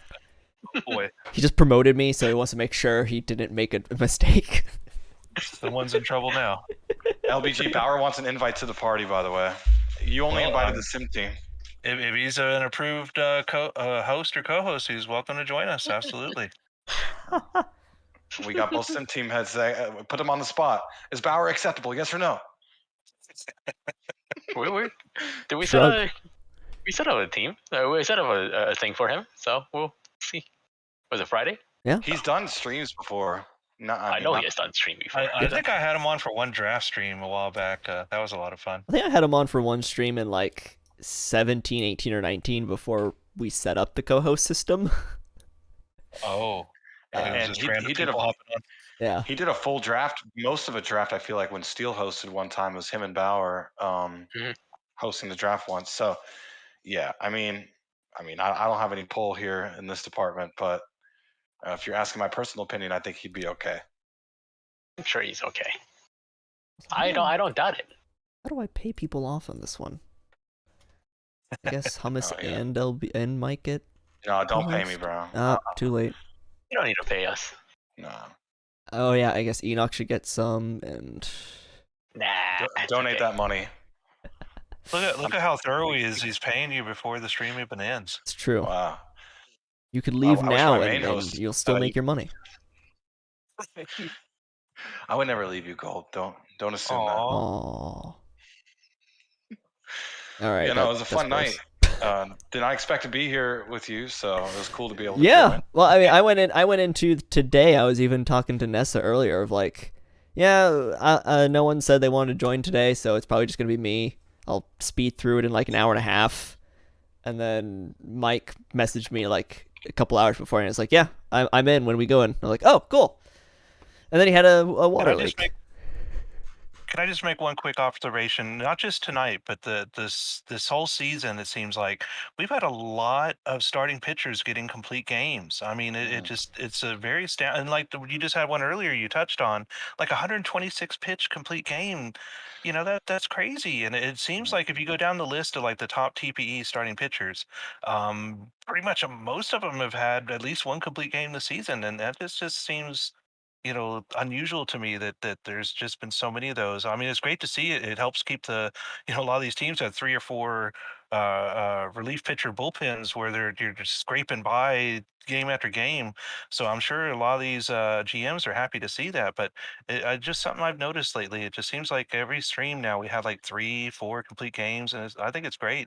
I love seeing it. Balanced team. Wherever you're at. Revenge of the pitchers. All right, there we go. We are paid out, so we're good there. Usually I forget until about 2 weeks later. Look at you being proactive. You get a leadership position, now you're all proactive and all of a sudden. Yeah, that's exactly what it is. Tacos, can you get paid? You know what? I think I owe you from like a signature from like 7 seasons ago. I'll pay you $2. Does that sound good? That's a $2 couple of tacos. Dollar taco night. There you go. You could get 4 or 5 mini tacos out of that. So Who are we rating, by the way? I know Symmetric streaming. Oh, Sim? I say we do that then. Yeah, that sounds like a good choice. Yeah, Symmetric. We also got FKN Kamisha streaming. We've rated him a bunch of times. Yukarin Kazami's also streaming, another one we've rated a bunch of times. But yeah, I vote for Sim as well. Yeah, Just I'd wanted say to Sim. Sim sounds good bounce it to off y'all, me. see what y'all thought. Yeah, I've been meaning to. I need to tag all the streamers later on to. Been meaning to try and get a list of, people that we know that stream to try and raid. I'm trying to put a list together. Google Sheet or something. Yeah, just because I want to be able to send everyone somewhere when we're done. Yeah, that'd be great. And I'd use that. Keep forgetting to get that list. I'll make it sometime this weekend, maybe. I got nothing but time the next few days. You There's could one check of out. those. Yeah, sorry, LBG.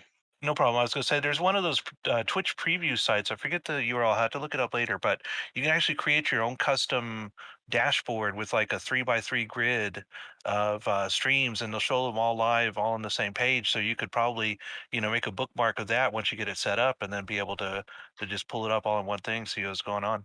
Yeah, that could work. I like that. That's smart. DG says to raid the super casual stream football. Oh, because it's actually super casual sim football, and so what happened with SCFSL? They tried to raid us and failed because they typed in PBE stream instead of PBE sim. They ended up in the wrong stream, but classy league, curious lovely now, folks, they still ended up here somehow. They stumbled their way here. What is PBE stream then? Let's go find out. You know what? I want to look it up. We're gonna sue them? Let's see. PBE stream. We got some It lawyers, is. Oh, it's a real channel. It has 1 follower. It has PBE streams League of Legends. Yeah. PBE stream last streamed 6 years ago. So they rated a defunct a non defunct channel. I think we're fine. Please don't put me on PBE stream again. Gold, if you're looking for a spot to look at to see who streams in our league, there's a channel in main server called Twitch. Yeah, it's called, I forgot the name of the channel. It's like personal Discords and Twitch accounts. Really? I know Paz. Yeah, there's a channel where if you message me or anybody in HO and you say, hey, can you promote my channel? We go, heck yeah, we can. And we throw Discords it in that channel. Streams. Oh, Junie. Oh, so it's not for like advertising live streams. It's just a listing of the people's channels. That one follower is from the raid, I bet. Probably. Oh, that's kind of rude. But, we got love for them. Maybe one day for fun, if they're streaming live, that'd be kind of hilarious. PBE sim rating PBE stream. I'll miss streams. Yeah, something that very rarely. It's been a while. It's usually just like Rocket League or sometimes OTP. Yeah. Perfect team. Yeah, man, you've been missing out on the perfect team grind. I'm back a little bit because Shu just hopped in. He's in Rookie League. He's undefeated. He's not only is he in Rookie League, he has more missions completed than me.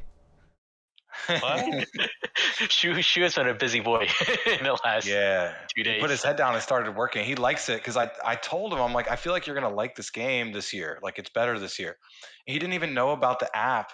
So if you play Perfect Team, this is the best time to play because of the app. Like I'm at work during the day. I'm like making myself some lunch, and I get to check in with my team. So put yourself really in some tournaments just to see if you win anything and. Hey, speaking of that, Hummus is in the top 10 for the traditional PBE fantasy baseball. So congrats, Hummus. Thank you. Yeah. People have been talking about, so relievers are really good in our league. That's not a surprise. But people have been doing this cheesy thing in fantasy where they draft 4 relievers instead of drafting any starters at all. And I kept calling it the 4 reliever cheese. So I kept targeting relievers in my first few picks, and it's paying off. Got Jackson DeMarco. He's a freaking absolute unit. Like, what the hell? So that's been a great pickup for me. I went with 4 starters, so that's interesting. I'll have to remember that next season. Yeah, I don't think I was able to get 4 relievers though, because at that point They really that strat doesn't work as well this season because in terms of actually drafting because there have been less higher end relievers. Right. So you kind of run out, especially if you do the advanced one. You have 10 teams. You're not getting 10 players. Like you could try to I mean obviously there's more relievers, but you kind of have to dip into the lower TPE and you kind of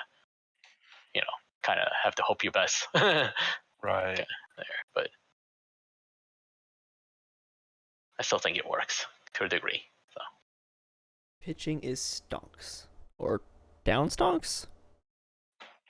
Down stocks. Up stonks. I don't know. Nate used a graph. I don't know if that's supposed to be a good graph or a bad graph. Yeah, down stonks. That's sad.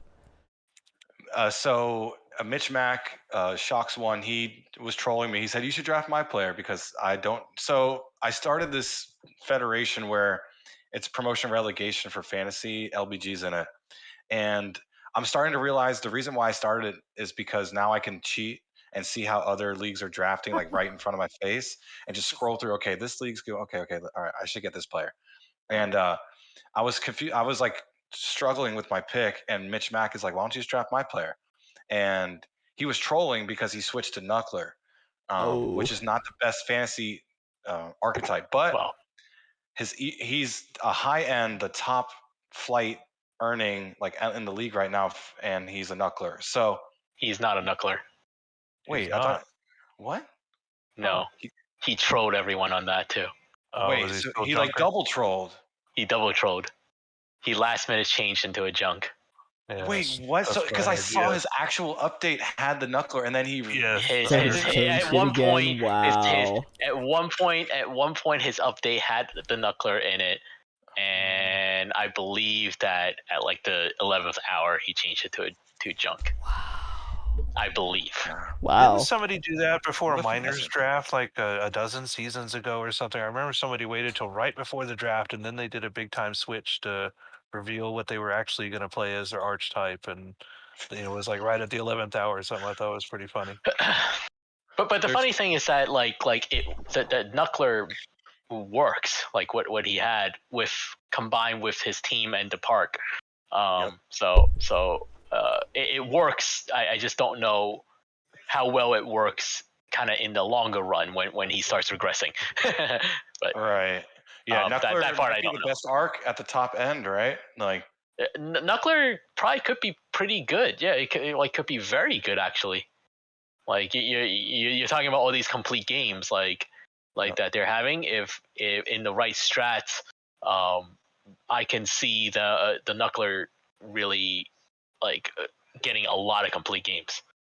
Like they used to? But they still can because you think about it, is still they can still go easily like 100 like 130 pitches easily, and at the top end, you get everything. If you build it right, you get all the stats up, and it's very viable. Now the thing is that you kind of have to get past a certain TPE point. It's really getting to there. That's gonna be, kind of like just the painful, painful way of getting there. I can't say that I've tried too much building Knucklers at like 800 TPE or lower, but yeah, it gets a bit of a nightmare if it's not you kind of there's certain criteria that you need for it to all kind of work well. So.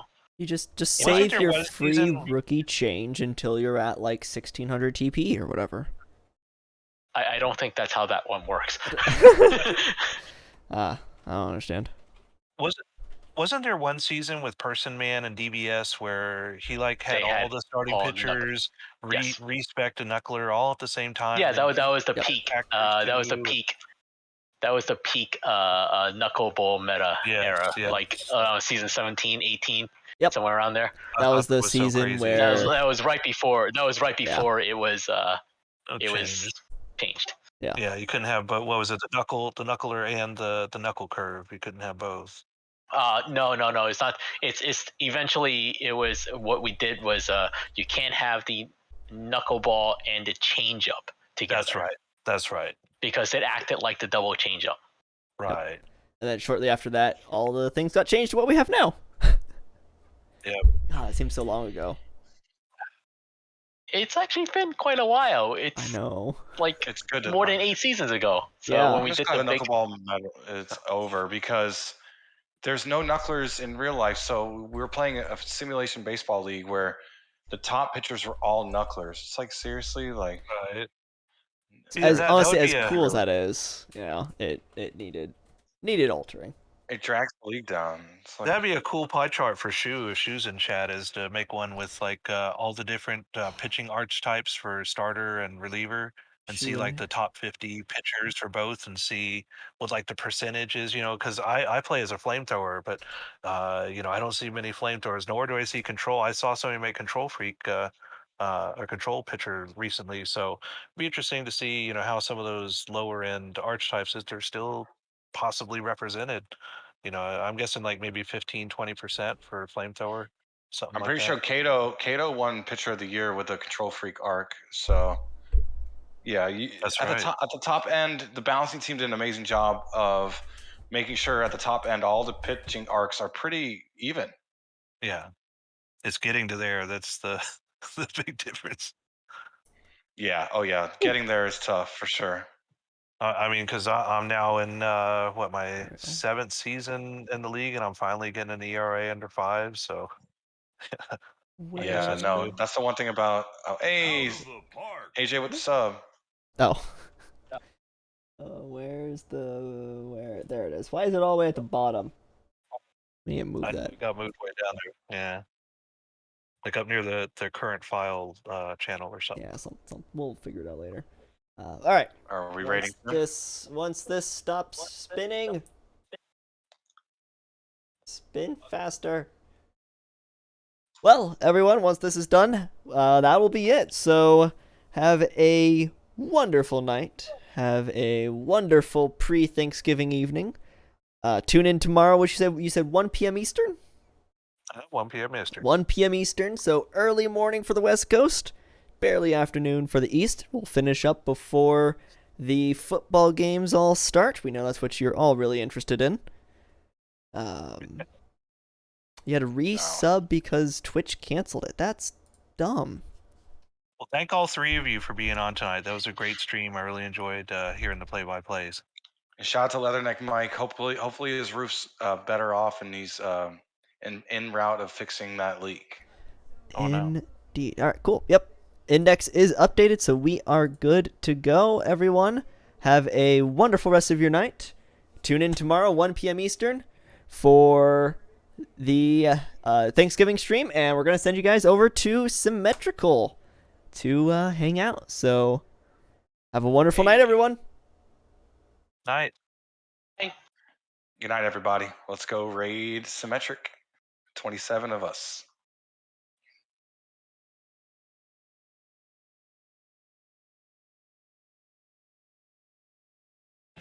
Don't burn it. We are sexy. Oh, PBE Sin, thank you for the raid.